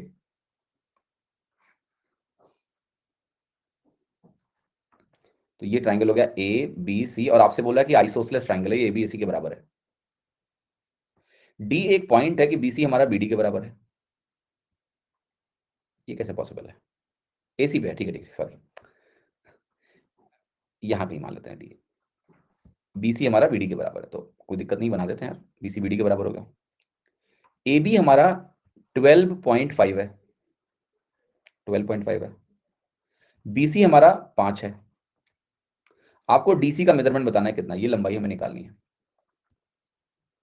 अब देखो यहां पर इंटरेस्टिंग पॉइंट क्या है, ये दोनों साइड्स क्या हैं, इक्वल हैं, क्योंकि अगर BC BD के बराबर है तो ये साइड्स इक्वल हो गए। तो मैं इसको भी बोल सकता हूं कि ये 5 है, इसमें कोई तकलीफ नहीं है। मुझे दो आइसोसेलेस ट्राइंगल भी दिख रहे हैं, बट क्या वो दोनों आइसोसेलेस ट्राइंगल सिमिलर हैं, दैट्स इंटरेस्टिंग क्वेश्चन, या नहीं। दो भुजाएं आपस में बराबर हैं, क्या उनके बीच का एंगल बराबर है? नहीं, एंगल बराबर नहीं है। देखो आप, क्योंकि यहां पर बेटा बहुत इंटरेस्टिंग पॉइंट है कि ये ए एंगल है और यहां ये एंगल सी एंगल है। जो दो भुजाएं बराबर है, अगर मैं उनकी बात करूं, मैं बीडीसी ट्रायंगल की बात कर रहा हूं और एक ट्रायंगल जो बड़ा वाला ट्रायंगल है। तो आप मुझे ये बताइए कि डीसी की वैल्यू मैं कैसे निकालूं? देखो, अगर ये वैल्यू की बात करो तो ये वैल्यू 12.5 है, मैं लिख दूंगा ऐसे ही, ये 12.5 के बराबर है। डीसी निकालने के लिए मुझे कुछ तो चाहिए, या तो मुझे एडी बता दो तो मैं डीसी निकाल दूं, कुछ तो मुझे और जानकारी देनी पड़ेगी ना, ऐसे तो नहीं निकाल सकता हूं। क्या तरीका इस्तेमाल करें हम इसको सॉल्व करने के लिए? स्टीवर्ट थ्योरम एक सजेशन आ रहा है कि स्टीवर्ट थ्योरम लगा लेते हैं। और कोई सुझाव? सोचिए, क्योंकि सवाल बहुत ही इंटरेस्टिंग है।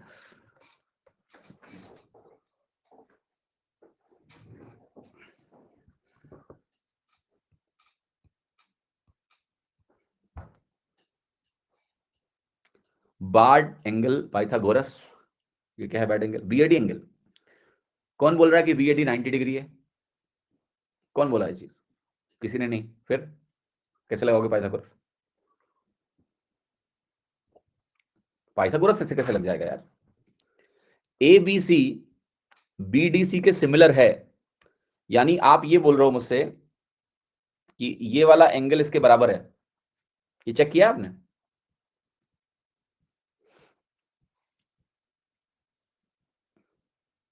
सिमिलर वाले कौन से लोग हैं? एबीसी बीडीसी के बराबर कौन से लोग हैं? अगर सिमिलरिटी पहचानने में तुमने बेवकूफी करी तो बहुत गड़बड़ होगा, ध्यान रखना। चेक करके देखो ना कि सिमिलर है कि नहीं है। अगर हैं तो ठीक है, तो मैं आपकी बात मान लूंगा, मैं तो सीधा सा आदमी हूं। सही बात बोलोगे तो मैं कहूंगा सही है, बट मैं पूछ रहा हूं कि तुमने चेक किया कि हवा में बोल रहे हो? कैसे हवा हवा में बोल दिया तुमने?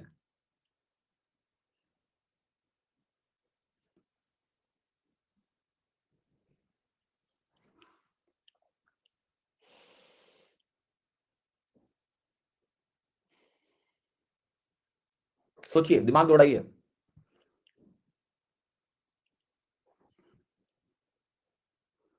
B D A and B D C क्या करें? सिमिलर है। कैसे?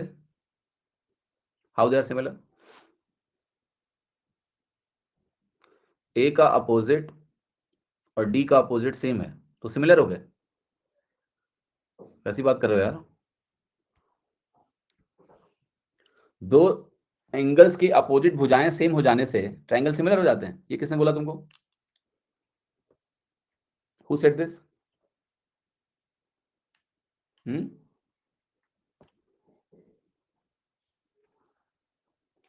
ये सास वास लिख के ना टेक्निकल बातें मत करो मुझसे। सास को भी गलत तरीके से लगाया जा सकता है ना, तुम गलत गलत काम कर रहे हो और कुछ ही बोलो सास पास। चलो थोड़ा सा और गहराई में उतारते हैं, बट सोचने पे तो मैं मजबूर करूंगा, ऐसे छोड़ूंगा नहीं तुम लोगों को, ठीक है? देखो, पहला काम ये कर लेते हैं, इस एंगल को थीटा मान लेते हैं थोड़ा सा, क्योंकि बड़ा वाला जो ट्राइंगल है अगर ये थीटा होगा तो ये पूरा एंगल हमारा थीटा होगा, एटलीस्ट इतना तो पता है, राइट? अच्छा, अगर ये एंगल थीटा है तो आपको पता है कि ये वाला एंगल भी थीटा होगा। यस, क्योंकि ये 5 और 5 है तो ये थीटा और थीटा होगा। ये बड़ा वाला एंगल थीटा है, ये वाला एंगल थीटा है, तो सिमिलरिटी अब दिख गई साफ साफ, राइट? हवा में जो घूम रहे थे इधर उधर, कुछ लोग ने देखा भी, भाई ये थीटा है और ये दोनों अपोजिटली इक्वल है तो ये एंगल भी तो थीटा बन गया। तो जब ये इतना बना लोगे फिर आसान हो गया आपके लिए। अब आप क्या करोगे? जो एक नॉन थीटा एंगल है बी, राइट, यहां से शुरू कर सकते हैं, तो जो यहां ए है वो यहां बी है, लेकिन बहुत संभल के आगे बढ़ना है यहां से। क्लियर? बहुत संभल के आगे बढ़ना है। अब मैं यहां पर क्या लिखूं? मैं ए से चला बी सी, तो मैंने कहा ए से चला बी सी, मैं बी से चलूंगा सी डी चलूं या डी सी चलूं, एक ही बात है, उससे फर्क नहीं पड़ता है। आप डीसी चल लो या सीडी चल लो, दोनों बराबर ही हैं, तो doesn't matter much. These two triangles are similar. अब इतना भी करना था नहीं, ये लिखने की ऐसी कोई आवश्यकता नहीं है। अब देखो कैसे होगा सवाल ये, जब इसके 2 लेग्स जो इक्वल हैं वो 12.5 हैं, तो जो अनइक्वल लेग है वो 5 है। इसका मतलब क्या हुआ, राइट? कौन करा, ये सास है राज, इसको सास बोलते हैं। दो एंगल बराबर को सास कौन बोलता है? देखो एक मजेदार बात बताऊं तुमको, जब दो ट्राइंगल सिमिलर हो जाते हैं ना, पता लग गया कि वो सिमिलर हैं, फिर वो ट्रिपल ए सिमिलर, फिर तो वो डबल ए, सास, ट्रिपल ए सब हो गया ना फिर तो, क्योंकि पता लग गया वो सिमिलर है। अब तुम कैसे लड़ोगे मुझसे, सर ये भी तो बराबर है तो सास है, बट सास से तुमने सिमिलरिटी प्रूव नहीं करी है, यहां पर तुमने आ से प्रूव करी है, डबल ए से प्रूव करी है सिमिलरिटी। समझे कि नहीं? तो कुतर्क मत करना मुझसे। Once two triangle are similar, तुमको पता चल गया, फिर तो तुम कहो सास भी है, डबल ए भी है, ट्रिपल एस भी है। यस ऑब्वियसली, अगर दो सिमिलर है ही है तो सब लगेगा उसमें। बट तुमने पहले देखा कैसे? सबसे पहले देखने के लिए यहाँ डबल ए है उसी को हम बोलते हैं कि हमने उससे देखा, ये हमारा जरिया था देखने का। तो ये ट्राइंगल सिमिलर हुआ, डबल ए से हमने देखा, ये इंपॉर्टेंट है। अब मैं समझा कह रहा हूं कि सिमिलैरिटी को लगाने के लिए अब हम वो ए बी बटा बी सी बराबर बी डी बटा डी सी नहीं करेंगे। तुमको हमने इतनी मेहनत से सिमिलैरिटी के बहुत विजुलाइजेशन कराए। अब देखना मैं क्या समझा रहा हूं तुमको। दो बराबर पैर 12.5 हैं, तो जो तीसरा वाला भुजा है वो 5 है। 5 12.5 का कितना होता है जरा बताओ? 2/5 है, 40% है। ये 2/5 है इसका मतलब, दो बराबर भुजाओं से अगर मुझे बिना बराबर वाली भुजा निकालनी हो तो वो 2/5 है। तो यहां क्या होगा, ये जो 5 और 5 है, दो बराबर भुजाएं हो गई। अब इस त्रिभुज में ये तीसरी जो भुजा बराबर नहीं है वो निकालनी है। करस्पॉन्डिंग साइड हुए ना दोनों। अब इतना टेक्निकल बात क्यों करना है? करस्पॉन्डिंग, दो भुजा बराबर है, तीसरी करस्पॉन्डिंग हो गई, अपने आप हो गई, सिमिलर चीज हो गई। तो वो 2/5 करने से आ जाएगी, 2 सेंटीमीटर आ जाएगी। ए, सवाल फिनिश हो गया। हमने कुछ नहीं लिखा ए बी बटा बी सी बराबर सी डी बटा टी सी, कुछ नहीं। दो इक्वल साइड्स अगर आइसोसेलेस की पता है मुझे, तो तीसरी जो अनइक्वल साइड्स है वो करस्पॉन्डिंग ही होगी ना। Yes, now what you learn from here is this. अब देखो, जो चीजें सीखते जाओ उसको अपनी मेमोरी में डालते जाओ, राइट? कैसे मेमोरी में डालते जाना है? देखो, अब ये डायग्राम जो है ना, ये मेमोरी में होना चाहिए कि एग्जाम में झेलो मत इस सवाल में फिर से। तो मेमोरी में कैसे जाएगा ये कि भाई देखो यार, अभी देखा हमने कि एक आइसोसेलेस ट्रायंगल अगर इस तरह का बना दूं मैं, ये स्टैंडर्ड केस बन गया फिर आपके लिए। ये आइसोसेलेस ट्रायंगल हो गया, और यहां पर अगर मैं एक ऐसा ट्रायंगल बनाऊं, ये इस लाइन को ऐसे खींचूं कि ये इसके बराबर हो जाए, समथिंग लाइक दैट। थोड़ा सा डायग्राम को और तमीज से बनाते हैं, है ना, लाइक दिस। ऐसे कर दिया, और फिर मैंने कहा कि एक भुजा ऐसे खींचें कि ये दोनों इक्वल हो जाएं ऐसे। So what you need to know कि ये ए है, ये बी है और ये सी है मान लिया, और मैं इसको डी बोल रहा हूँ, लेट्स से ऐसे। तो इंपॉर्टेंट ये कि अगर ये इक्वल होता है, मतलब अगर मैं कहूं यहां पर ए बी ए सी के बराबर है, एंड देन मैं आपको बोलूं कि बी सी और बी डी बराबर है आपस में, तो you have to know this now कि ये थीटा तो ये theta, right? And interestingly, if this is theta then this whole value is theta. तो बोथ ट्राइंगल्स आर सिमिलर, ये थीटा तो ये थीटा तो ये थीटा। तो which triangle are similar? Triangle आपके जो सिमिलर होंगे, अगर नोटेशन आपको यूज करना है तो यू कैन से कि A B C is similar to B C D. ठीक है, नॉन थीटा एंगल से शुरू करना है और फिर दोनों थीटा एंगल तक जाना है, तो B C D A B C. Clear है? यस। ये चीज आपको अपनी मेमोरी में रखनी कि जब अगली बार ये सवाल कभी दिखे तुम्हें, ये डायग्राम दिखे ज्योमेट्री में, तो आपको पुनः पूरा प्रयास ना करना पड़े। This works as a reminder कि हाँ ठीक है, सवाल तो देखा हुआ है। थीटा भैया हमने एक एंगल माना है महाराज। हाँ, बीडीसी भी हो जाएगा बिकॉज इक्वल साइड्स है ना, तो that doesn't make any difference कि आप बीसीडी ले लो या बीडीसी ले लो। भाई आइसोसेलेस ट्रायंगल को आप मेरे को बताओ, मैं ये दोनों बराबर हैं, तुम बस एबीसी मत लिखो। एबीसी लिखने से ही सारा घोटाला हो जाता है। इस आइसोसेलेस ट्रायंगल में आपका ये थीटा है और ये थीटा है। तुम मेरे को बताओ, अगर मैं इस आइसोसेलेस ट्रायंगल को ऐसे ले लूं, इसका डुप्लीकेट बना दूं, डुप्लीकेट बनाने के बाद घूम जा बेटा, चलो पलट नहीं जाएगा क्या है? तुम इसको कैसे भी घुमा के रख दो यार, मतलब मैं कह रहा हूं कि तुम करना चाह रहा हूं, हो नहीं रहा है यहाँ पर एक्चुअली। इसको मिरर इमेज ले लूं मैं, मतलब मैं इसको ऐसे पलट दूं, तो अगर मैं इसको ऐसे पलट भी दूंगा, will anything change? Because they are exactly similar. तो ये बीडीसी लिखो या बीसीडी लिखो, इससे कोई फर्क नहीं पड़ता है। यहां पर आप बीडीसी भी लिख दोगे तो कोई दिक्कत थोड़ा ना है। तुम नोटेशंस पे इतना मत भागो, नेचर देखो ना। नॉन थीटा एंगल से शुरू करना है तो थीटा एंगल पे जाना है, तुम चाहे इधर से जाओ चाहे उधर से जाओ, बात तो एक ही है। ऑलराइट, ज्योमेट्री कई बार मुश्किल लगती है जब हम नोटेशंस यूज करते हैं, ABCD. Remove the notations and then see the diagrams, there will be no confusion. ठीक है, चलिए, तो ये केस आपको एक स्टैंडर्ड केस की तरह ध्यान रखना है। 29वां सवाल देखते हैं। 29वां सवाल है कि एबीसी एक राइट एंगल ट्राइंगल है बी पर, सीबी को हमने प्रोड्यूस किया है एक पॉइंट ओ पे, और हम कह रहे हैं कि जो हमारा ओएम है ना वो एसी के परपेंडिकुलर है। एमसी 15 है, बीसी 9 दिया हुआ है, आपको एसी की वैल्यू दी हुई है, ओसी की वैल्यू दी है, एक्स की वैल्यू बता दो।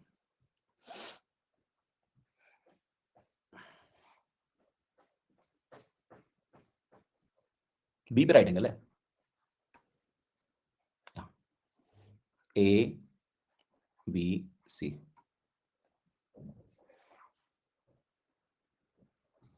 Let's extend this. एक्सटेंड किया है पर सीबी को हमने ओ पॉइंट तक प्रोड्यूस किया है और ओएम हमारा एसी को परपेंडिकुलर है। ऑलराइट, तो ओएम कुड बी दिस और ओके, ओएम कहां डालूं, एक मिनट को थोड़ा,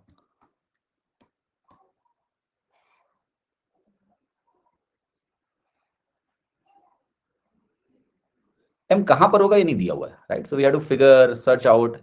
ये सब सवाल थोड़े से मजेदार हो जाते हैं। लेकिन एसी पर है तो हमने थोड़ा बाहर लेके एसी पर परपेंडिकुलर ड्रॉप किया। पहले जब मैं आगे जा रहा था तो मैं एक्सटेंडेड एसी पे, एक एसी को एक्सटेंड करके लिखा नहीं हुआ है इसमें ना, एसी को एक्सटेंड करके डालना है। तो keep it near to B so that उस लाइन पे परपेंडिकुलर आपका ड्रॉप हो। और हमसे कह रहा है कि सीबी को हमने ओ पॉइंट पे प्रोड्यूस किया है और परपेंडिकुलर जो है ये ओएम है, ओएम लिख दिया हमने।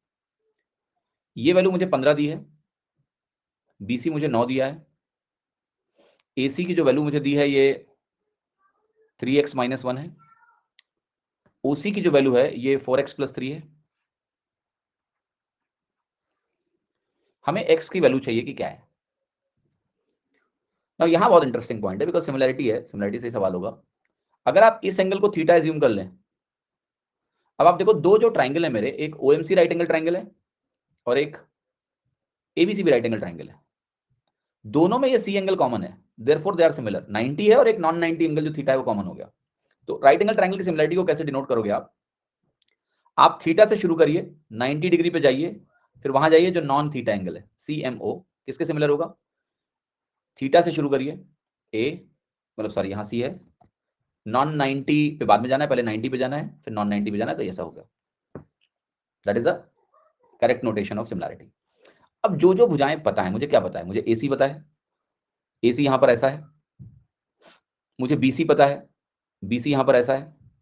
ठीक, तो मैं क्या लिखूंगा, यहां लिखूंगा मैं AC बटा BC। राइट, अगर मैंने AC बटा BC यहां लिखा, देखो यहां क्या आएगा, AC है वहां ये OC है, जो यहां BC है वो यहां MC है। ठीक है, सो अब मुझे बताओ कि सारी वैल्यूज लिख सकता हूं कि नहीं। ये हमारा 15 के बराबर दिया MC, OC हमें 4x + 3 दिया हुआ है, लिख दिया। AC की वैल्यू मुझे 3x - 1 दी हुई है, BC की वैल्यू मुझे 9 दी हुई है। क्लियर है, yes. What I need to do, I need to solve for x। काटो जरा, 3 3 का 9, 3 5 15, मल्टीप्लाई करेंगे, ये बनेगा 3 चौके 12x + 9 और ये वैल्यू बनेगी 15x - 5 बनेगी। 12x + 9 यहाँ बनेगा 15x - 5, यहाँ से आएगा 3x = 14, x की वैल्यू आ गई 14/3, 3 चौके 12, 3 छक 18, 3 छक 18, ऐसे हो गया 4.66 सेंटीमीटर। जाहिर सी बात है क्लोजेस्ट आंसर सी है, सी लगा दो। देखो सबसे बड़ी बात क्या है ना, ये नोटेशंस इंपॉर्टेंट हैं उन सवालों में जहां पर करस्पॉन्डिंग साइड्स की क्लैरिटी थोड़ी कम मिलती है। जैसे आइसोसेलेस के केस में क्या था, 2 इक्वल और थर्ड अनइक्वल अपने आप करस्पॉन्डिंग हो गया। राइट, लेकिन इस तरह के ट्राइंगल में चूंकि ओरिएंटेशंस भी डिफरेंट हैं, देखो किस तरह से बने हुए हैं, आप कंफ्यूज हो सकते हो अगर आप सोचना शुरू करो कि यार कौन सा करस्पॉन्डिंग साइड होगा, you may get bit confused. Okay, to avoid that it's better कि आप ये नोटेशंस लिख लें, और नोटेशंस लिख के देन साइड रेशियोज आप फटाफट लिखें, क्योंकि एक बार आपने ये लिख दिया तो फिर आपके लिए बहुत आसान है रेशियो लिखना सही तरीके से। जहां इसको लिखा आपने, देन आपका काम मैनुअल दिमाग हटा के भी हो जाएगा। बी से you need not to worry about corresponding sides. तो ये नोटेशन लिखना आप सभी को सीखना है, ठीक है? समझ में आई बात की नहीं? तीसरा सवाल देखते हैं, क्वेश्चन नंबर 30। ये डायग्राम देख के घबराना मत, क्योंकि यहां भी हमें थोड़ा सिमेट्री का इस्तेमाल करना है। क्या है जरा देखते हैं। इसमें सर्कल बना हुआ है, but don't worry about that, घबराना नहीं है। एडजॉइनिंग फिगर में कह रहा है ओ हमारा सेंटर है सर्कल का, AC और BD दो कॉर्ड्स है हमारी सर्कल की, जो एक T पॉइंट आउटसाइड है वहां मिलेंगी। OT जो है हमारा, ये OT जो है ये बाइसेक्ट कर रहा है इसको इस पॉइंट R पे। OA और OB 8 है क्योंकि ये रेडियस है, ठीक है। OT हमारा 17 है, तो ये लेंथ हमारी कितनी है 17 यानी 17 है। आपको AC और BD की दूरी बतानी है सेंटर से, क्या होगी तो बताएगा इसका आंसर।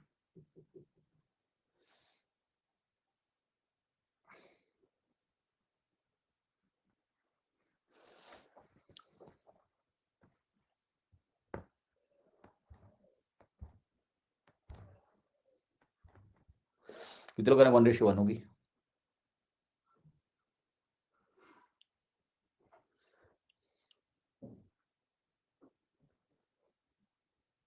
सोच समझ के बोलना मुझसे, मैं बहुत खतरनाक आदमी हूं। हल्का सा सिमिलरिटी दिख रहा है सौरभ जी, हल्का सिमिलरिटी क्या होता है? सिमिलरिटी या तो है या तो नहीं है, या तो पता नहीं है, और पता नहीं है का मतलब यू कैन नॉट से इट्स हल्का सा सिमिलर। ऐसी बातें मत करना मुझसे। शालिनी जी ने कुछ बोला है कि SAS एंगल सिमिलरिटी है। अच्छा, वेरी इंटरेस्टिंग।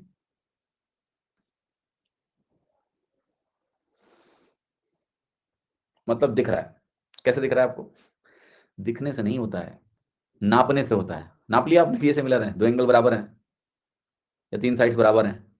चलो एक साइड उभयनिष्ठ है, यानी कॉमन है, एक साइड कॉमन है, दूसरी साइड बराबर है। तो क्या तीसरी साइड बराबर होनी चाहिए? क्या तीसरी साइड बराबर है या तुम्हें बस महसूस हो रही है?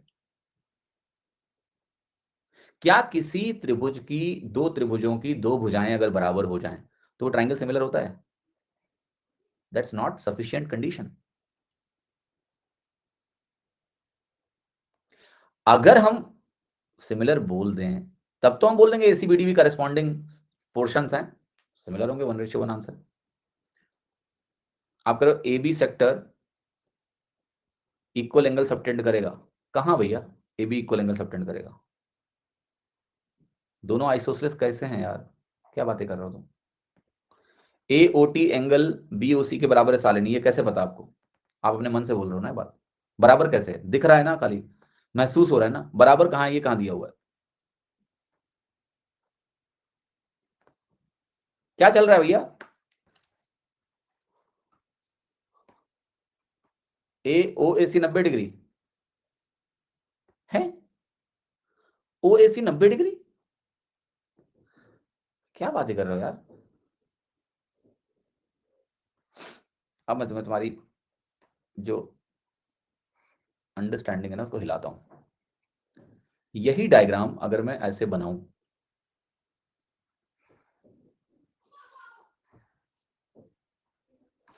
ये सेंटर है, ये 8 है, अभी भी 8 है,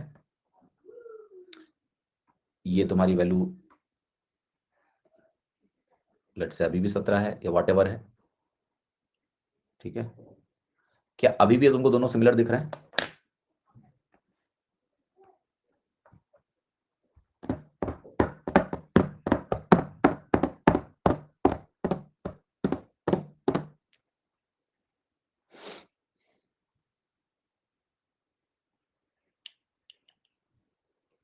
अब आपको सिमिलर नहीं दिख रहा है ना, राइट। तो जो बात मैं तुम सुनना चाह रहा था तुम बोल नहीं रहे थे, लेकिन ये डायग्राम क्यों गलत है? क्योंकि यहां पर ये भी मुझे क्लियरली दिख रहा है कि ये बाइसेक्ट नहीं हो रहा है। सवाल ने बोला है कि OT CD को बाइसेक्ट कर रहा है, तो यहां पर ये सबसे महत्वपूर्ण लाइन है कि ये पोर्शन और ये पोर्शन भी सिमिलर है। तो आइडियली अगर ये लाइन अगर आप इग्नोर करके बस महसूस करके बोल रहे थे कि सिमिलर है, that was absolutely wrong. But अगर आप इसको थोड़ा सरका के डायग्राम बनाओ, जैसे आपने कहा कि इसको इधर बना देते हैं, कि एंगल कोई दिया थोड़ा ना कि सेम है, तो मैंने इस डायग्राम को जानबूझ के इसका बड़ा एंगल करके बनाया, राइट, सो दैट अभी जैसे यहाँ तुम्हें बराबर बराबर लग रहा है, तो तुम दिमाग ही नहीं लगा रहे हो, है सिमिलर है, जाओ, दिख रहा है तो है। Once you create this, then you will see this dissimilarity, they are not equal. And since they have to be equal, it has to be similar, both has to be same. Otherwise, this portion cannot be same. It cannot be bisected. Left and right has to be same. Then only this bisection can happen. And once they are similar, these are corresponding portions. These are corresponding portions. And अगर ये corresponding portions हैं, तो answer 1:1 ही होगा। So ये पूरा similarity का खेल है सवाल। It's like amazing question. That's why it is here. इसलिए इस यहाँ पर मैं डाला हुआ है। समझ में आया? थोड़ा डायग्राम को डिफॉर्म करो। जब आप डायग्राम को डिफॉर्म करोगे, देन आपको अपने आप समझ में आ जाएगा। Which criteria left and right are mirror image. So if left and right are mirror image, you can use any rule and say कि ये रूल लगाया हमने। यहाँ सिमिलैरिटी उस पोर्शंस की सिमेट्री की वजह से क्रिएट हो रही है। तो left and right become same triangle, mirror image. अब तुम चाहे उसको ट्रिपल एस बोल लो, चाहे उसको डबल ए बोल लो, चाहे एस बोल लो, सब ठीक है। ए ओ बी को 180 डिग्री पकड़ के भी तो किया जा सकता है सिमिलर। पल्लव जी देखिए, मैं अगेन उस पॉइंट पे आता हूं। जब आप उसको 180 डिग्री बना के करोगे तो आपने जनरल डायग्राम को स्पेसिफिक बना लिया, आंसर उससे भी आ जाएगा। बट यहां मेरा पर्पज आंसर लगाना नहीं था, यहां मेरा पर्पज था आपकी सिमिलैरिटी की अंडरस्टैंडिंग को चेक करना, ठीक है। यहां दो ट्राइंगल सिमिलर हैं, यहां ये triple A, double A, S से ज्यादा क्या कोई रूल लगा के हम लोग सिमिलैरिटी को प्रूव कर पाए शुरू में? नहीं। उसके लिए हमें ये आर का बाइसेक्शन देखना पड़ा, और आर का बाइसेक्शन देखने के बाद चूंकि हमें अब सिमिलैरिटी पता है कि क्या है, ये बाइसेक्शन तभी होगा जब दोनों ट्राइंगल कंप्लीटली सिमिलर या सिमेट्रिक हो, इक्वल हो। ये तो कॉन्ग्रुएंट ट्राइंगल है, एक्चुअली इक्वल ट्राइंगल्स हैं, अभी कॉन्ग्रुएंसी की बात ही नहीं करी हमने। तो it's more you will get the natural feeling that they are similar, because we are not talking about triple A, triple S, इसके बारे में हमने चर्चा ही नहीं करी। हमने कहा दो सिमिलर है, तीसरा भी बराबर होना ही पड़ेगा, और वो तभी होगा जब दोनों बिल्कुल सिमेट्रिक हो यानी सिमिलर, लाइक दैट। तो यहाँ triple A, double A, S बोलने की आपको आवश्यकता नहीं है, ठीक है। 180 मान के तुम आंसर लगा सकते हो, इट्स लाइक जनरल केस है, स्पेसिफिक बना लिया, हम ये मान के चल रहे हैं कि सिमिलर है ये, तो आंसर आ जाएगा। बट हमारा फोकस यहाँ पर आंसर लगाना नहीं था कि एग्जैक्टली आंसर क्या है। हमारा फोकस यहाँ पर था कि दो सिमिलर हैं किसी भी जनरल केस में, इसको हमें समझना, पहली बात। होप मेरी बात आप सभी को समझ में आ रही है, ठीक है। क्वेश्चन नंबर 31 देखिए, OD bisect CD. OD bisect CD कहां दिया हुआ? ओटी, ओटी बेटा, OT OT OT. CD is this length, okay.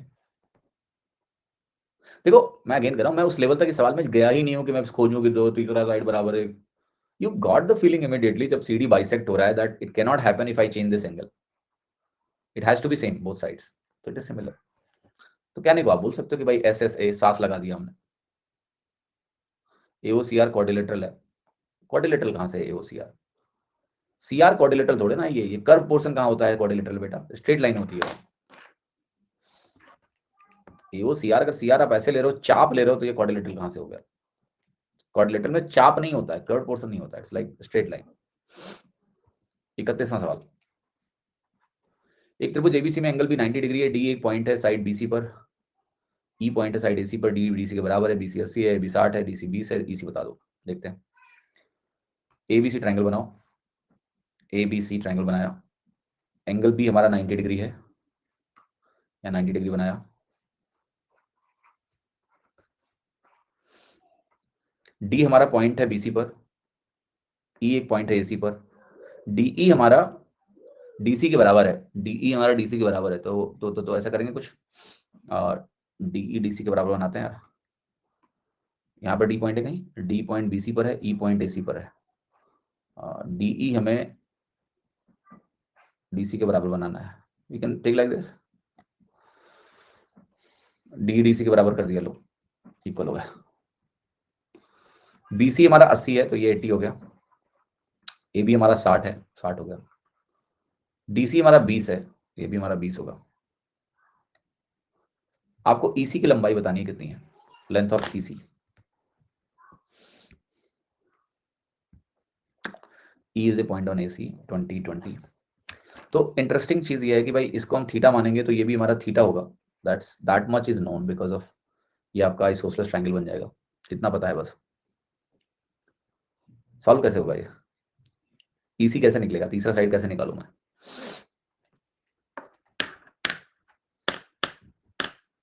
क्या यहाँ कोई सिमिलैरिटी वगैरह का स्कोप है कि यहां भी हम सिमिलैरिटी की तलाश करें? यस। और वो स्कोप कहां से बनेगा? वो स्कोप बनेगा एक लाइन खींचने से, क्योंकि यार राइट एंगल के सिमिलर हो सकता है। तो आपका जो एबीसी राइट एंगल है, तो यहां से आप एक परपेंडिकुलर अगर हाइपोटेनस पे ड्रॉप कर दो तो मुझे दो ट्रायंगल मिल गए। ये दोनों ट्रायंगल एक्चुअली में कॉन्ग्रुएंट ट्रायंगल्स होंगे, क्योंकि कॉन्ग्रुएंसी की भी बात नहीं करते हैं, सिमिलर होंगे, ये आपस में सिमिलर है क्योंकि एक थीटा है एक 90 है, और ये बड़े वाले से सिमिलर हो गया क्योंकि यहाँ भी एक थीटा है एक 90 है। क्लियर हुआ कि नहीं हुआ? अब ये सवाल कैसे होना है, आप बस ये दूरी निकाल लो, जितना ये दूरी इधर होगा उतना ये दूरी इधर होगा, तो इसी की वैल्यू आ जाएगी। पाइथागोरस लगा के ईसी थोड़ा ना निकलेगा, पाइथागोरस लगा के तो ये निकलेगा ना यार। एसी निकालना है क्या तुमको? तुमको ईसी निकालना है, you have to find out that. समझे कि नहीं? तो एसी तो निकालेंगे ही हम, बट एसी नहीं निकालना है तुमको, ईसी निकालना है। ईसी पे पहले दिमाग लगाएंगे, निकलेगा कहां से, दोनों साइड इक्वल कैसे होंगे? ये देखो सवाल पहले पढ़ लिया करो। ये देखो यहां पर क्या लिखा हुआ, सवाल नहीं पढ़ा तुमने, सवाल में दिया है, अपनी मर्जी से नहीं लिखा है मैंने। ना अब जरा फिगर आउट करते हैं कि भाई कैसे लगेगा, करेस्पॉन्डिंग साइड्स को थोड़ा एक्सप्लोर कर लेते हैं। ये वैल्यू हमारी 100 होगी, राइट? परपेंडिकुलर डालने के बाद इक्वल कैसे होंगे? आप मत मानो इक्वल, आपको बाद में समझा दूंगा मैं, ठीक है? दो सिमिलर ट्राइंगल में स्केल फैक्टर 1 का है, देख लो, एक भुजा कॉमन है, 20-20 है, तो तीसरा भी तो बराबर ही होगा ना। इस ट्राइंगल में और इस ट्राइंगल में दोनों सिमिलर हैं, थीटा और 90, और भुजाएं बराबर हैं यार, यहाँ 20 यहाँ 20, ये कॉमन इक्वल हो गया, तो तीसरा भी तो इक्वल ही होगा ना। और वैसे भी कल आपको पढ़ाया था मैंने कि एक आइसोसेलेस ट्राइंगल अगर हो, एक समद्विबाहु त्रिभुज हो, तो जो शीर्ष लंब होता है वो परपेंडिकुलर बाइसेक्टर होता है, ये कल पढ़ा चुका हूं, वहां से भी आप देख सकते हो इस चीज को। एनीवे वापस आते हैं, समझते हैं इसको, जरा सिमिलैरिटी लिखो। ए बी सी कौन सा ट्राइंगल है? नॉन 90, ये 90 है, बी 90 है, ये थीटा है, ये नॉन 90 है। मैं सिमिलैरिटी जब लिखूंगा यहां पर तो मैं क्या लिखूंगा? पहले लिखूंगा डी जो कि नॉन 90 है, फिर इस पॉइंट को आप बोल दो एम, तो मैं बोलूंगा एम जो कि 90 है, फिर मैं जाऊंगा जहां थीटा है, C, ABC DMC. C angle common था, आप सी से शुरू भी कर सकते थे, सी से शुरू करते क्योंकि वो कॉमन एंगल है 90, देन ये सी से शुरू करते 90, देन ये। जब आपने ये लिख दिया, आपको यहां निकालना क्या? एमसी। तो ये मुझे निकालना है, that I am damn sure MC की करस्पॉन्डिंग साइड यहाँ बीसी है, ये लिख दो। अब जो पता है वो देख लो, यहाँ डीसी पता है तो एमसी बटा डीसी लिख देते हैं। यहाँ पर जो डीसी है वो यहाँ एसी है, हाइपोटेनस, डीसी हाइपोटेनस है ना राइट एंगल ट्रायंगल का, वहां हाइपोटेनस एक ही है 100, बीसी हो गया 20, ये हो गया 100।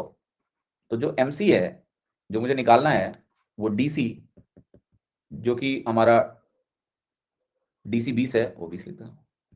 ये बीसी गलत लिखा है मैंने, बीसी 20 नहीं है, बीसी 80 है।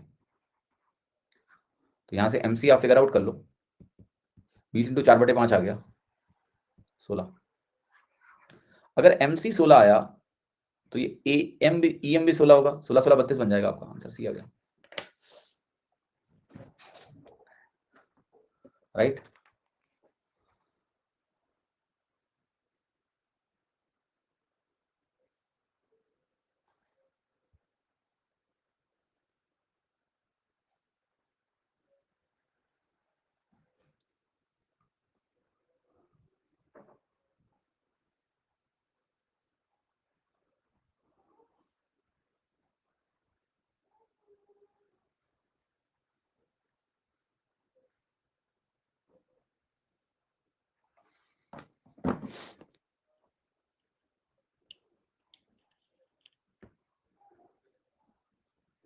डीएम निकालेंगे तो भी हो सकता है यार, डीएम क्यों निकालोगे जरा मुझे बताओ?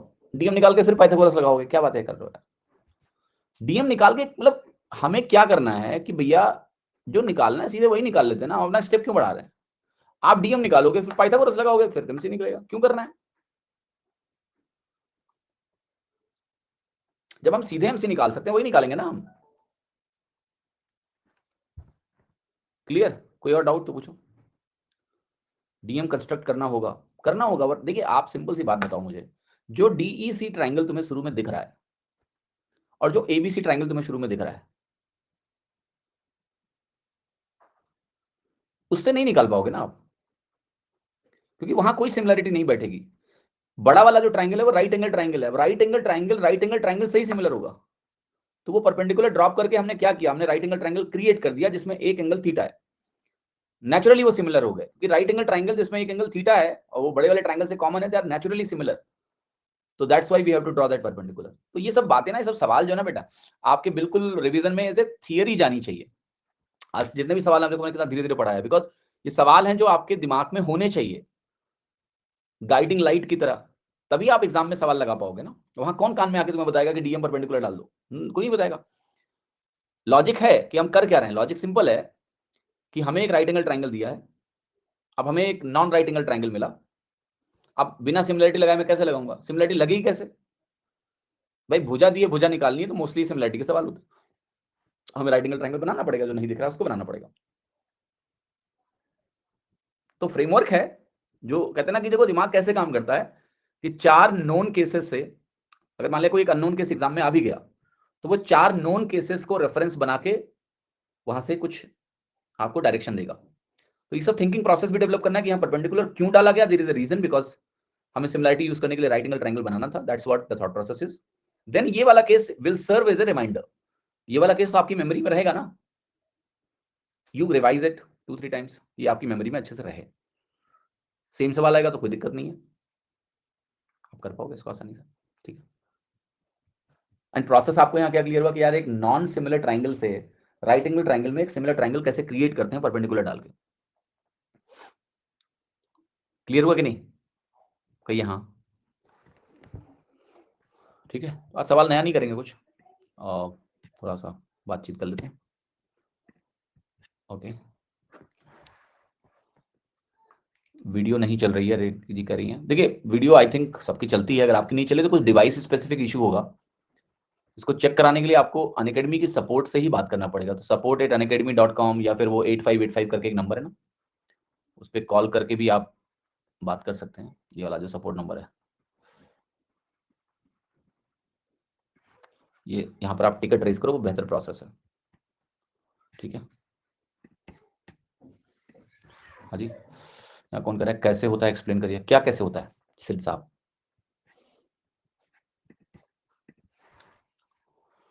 नेहा जी करें, आपकी ट्रिग्नोमेट्री की रिकॉर्डेड क्लास कर रही हूँ, बहुत अच्छा, वेरी गुड बेटा, करिए अच्छे से। ज्योमेट्री का एक्सरसाइज भी डलवा दीजिए। देखिए अभी क्या है मोहित समझिएगा, अभी जो अपडेट सेक्शन में चीजें अपडेट हो रही थी ना, अभी मेरे को अपडेट सेक्शन का कुछ फीचर अपडेट हुआ है, उसमें अब मुझे अपडेट सेक्शन दिखता ही नहीं है, राइट। तो मैं अब अपडेट सेक्शन में पीडीएफ अपलोड नहीं कर सकता हूं। तो पीडीएफ जो है आपकी इसी क्लास की पीपीटी के अंत में मैंने डाल दी है, अगर आप जाओगे ना, देखो क्लास की जो पीपीटी है इसके अंत में आज क्या क्या डाल दिया मैंने। आज आपको ये लाइंस एंड एंगल्स की क्लास एक्सरसाइज, जो पहली क्लास एक्सरसाइज थी, ट्राइंगल की क्लास एक्सरसाइज, ट्रिग्नोमेट्री की formula sheet, Heights and distances की प्रैक्टिस एक्सरसाइज, ये डाल दी गई है सारी। तो ये पीडीएफ आपको इसी सेशन में अटैच कर दी है। तो जब आप इसका वो डाउनलोड करेंगे ना क्लास पीपीटी, तो उसमें ये आ जाएगी। बस आपको ये कार्य करना होगा कि एक बड़ी सी फाइल आपको मिलेगी, उसमें सेपरेट कर लेना आप, ठीक है। तो बहुत सारे पीडीएफ के टूल्स आते हैं कि भाई अगर एक पीडीएफ है, मान लिया 200 पेज की पीडीएफ है, उसको कैसे सेपरेट करते हैं, तो वो कर लेना आप।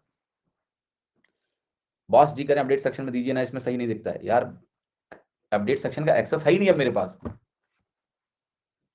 अब वो तो प्लेटफॉर्म फीचर है, जब था एक्सेस तो मैं वहां डालता था, अब है ही नहीं एक्सेस मुझे, मैं खुद खोज रहा था आज।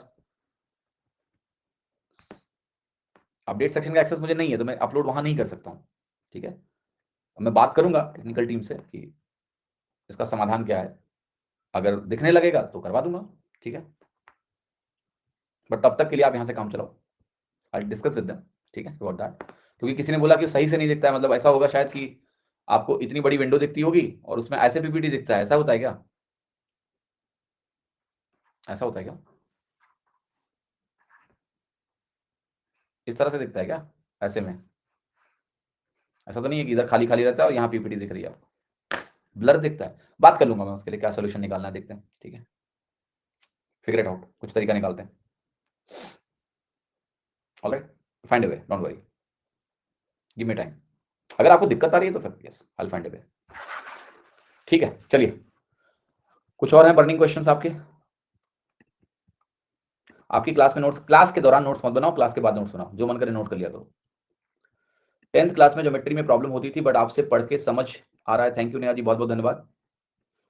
दैट्स अ बिग कॉम्प्लीमेंट कि आपको 10th में समझ में नहीं आया, दिक्कत थी, बट अभी मजा आ रहा है, समझ आ रहा है, ये बहुत अच्छी बात है। क्लास नोट्स बनाने के लिए मैंने बता दिया बेटा कि क्लास के बाद बढ़िया देखो वीडियो और समझो, बनाओ, ठीक है। और मैं आपका रिकॉर्डेड करता हूँ क्योंकि लाइव में थोड़ा ज़्यादा डेटा लगता है, ठीक है, कोई दिक्कत नहीं सौरभ, बस करते रहना बेटा, क्लास करना जरूरी है, आप चाहे रिकॉर्ड करो चाहे लाइव करो, अगर कोई दिक्कत है लाइव नहीं आ सकते हो रिकॉर्डेड करो तो कोई तकलीफ नहीं है, ठीक है। समबडी सिंह, आपकी जो अरिथमेटिक की रिकॉर्डेड क्लासेस हैं वो बस प्लस मेंबर्स को मिलेंगी क्या? क्योंकि मैंने इंडिविजुअल बैच लिया है, उसमें शो नहीं होता। देखो इंडिविजुअल अगर आपने नया साइकिल पूरा लिया होगा, मुझे इंक्वायर करना पड़ेगा, कब लिया है आपने बैच अविनाश, डेट बता दो मुझे, ठीक है। आई नीड टू इंक्वायर कि मतलब स्टोर सेक्शन में किस तरह से चीजें डिस्प्ले होती है, मैं उसको दिखाऊंगा, ओके। मॉक स्टार्ट कर दिए, 40 तक मार्क ही आते हैं, 40 बुरा नहीं है अभी इस स्टेज में, प्री के लिए इट्स गुड, आराम से इंक्रीमेंट हो जाएगा, परेशान ना हो, बहुत टाइम है। इक्विलेटरल ट्रायंगल में सारी सिमिलरिटी लगेगी ना? बिल्कुल, क्यों नहीं लगे? सारी सिमिलरिटी का मतलब क्या होता है? What is the meaning of सारी सिमिलरिटी? ये क्या होता है सारी सिमिलरिटी? दो इक्विलेटरल ट्रायंगल सिमिलर होते हैं बस, उसमें कौन सी सिमिलरिटी लगाओगे तुम? देखो सिमिलरिटी लगाने की बात तो मेरी, अभी सिमिलरिटी की तुम बात ही नहीं समझे।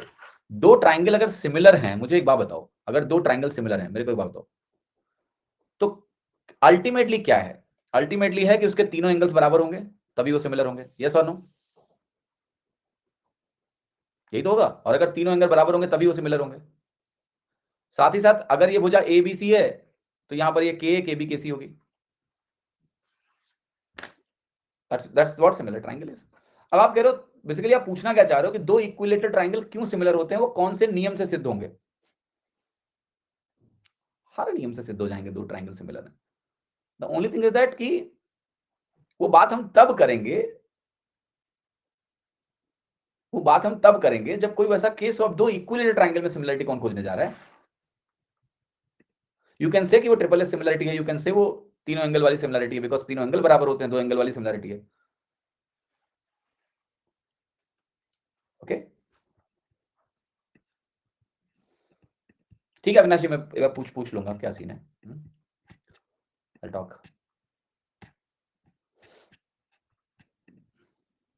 नंबर वाला बैच पूछ लूंगा एक बार। स्वप्निल जी, अभी अप्रैल में तो यार हम लोग मेंसुरेशन, प्रोबेबिलिटी, स्टैटिस्टिक्स ये सब करना है कि नहीं करना है? ठीक है, पहले वो खत्म होगा ना अभी, पहले हम मेंसुरेशन करेंगे, ज्योमेट्री करेंगे, फिर हम मेंसुरेशन करेंगे, फिर हम प्रोबेबिलिटी स्टैटिस्टिक्स करेंगे, डीआई करेंगे, अभी इतनी चीजें बाकी हैं। उसके बाद फिर आपकी अरिथमेटिक की साइकिल आएगी वापस, राइट? हाँ जी,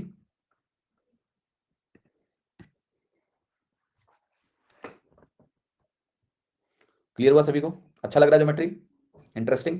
ऐसा नहीं है थोड़ी बोरिंग भी हो जाएगी भी थोड़े दिनों बाद, इतनी इंटरेस्टिंग नहीं है ज्योमेट्री हमेशा। सिमिलैरिटी, क्योंकि आप सिमिलैरिटी को बहुत समझ के और नए तरीके से पढ़ रहे हो, आपको आ रहा है मजा, ठीक है। There are lot boring things in geometry, तो अभी आगे वो सेटलमेंट होगा जब आप पूछने लगोगे सर ज्योमेट्री कब खत्म होगा, अभी वो दिन आएगा, चिंता मत करो, वो दिन आएगा जब आप कहने लो सर कब खत्म होगी, कब खत्म होगी। हाँ जी, अभी तो किसी तरह से ट्रिग्नोमेट्री से निकल के इधर आया हो तो ये अच्छा लग रहा है तुमको, है ना? मजा आ भी रहा है बिकॉज सिमिलैरिटी को नए तरीके से सीखा आपने, वाह वाह वाह वाह। अभी जब थीरम थीरम आना शुरू होंगे ना तो बोरियत तो आएगी बेटा थोड़ी सी, बट कोई बात नहीं, दिन तो सब पार करने हैं, अच्छे बुरे करेंगे, है ना? पढ़ना तो सब है ज्योमेट्री में, छोड़ना कुछ नहीं। ऑलराइट, चलिए धन्यवाद, कल मिलते हैं शाम को 6 बजे, थैंक यू सो मच।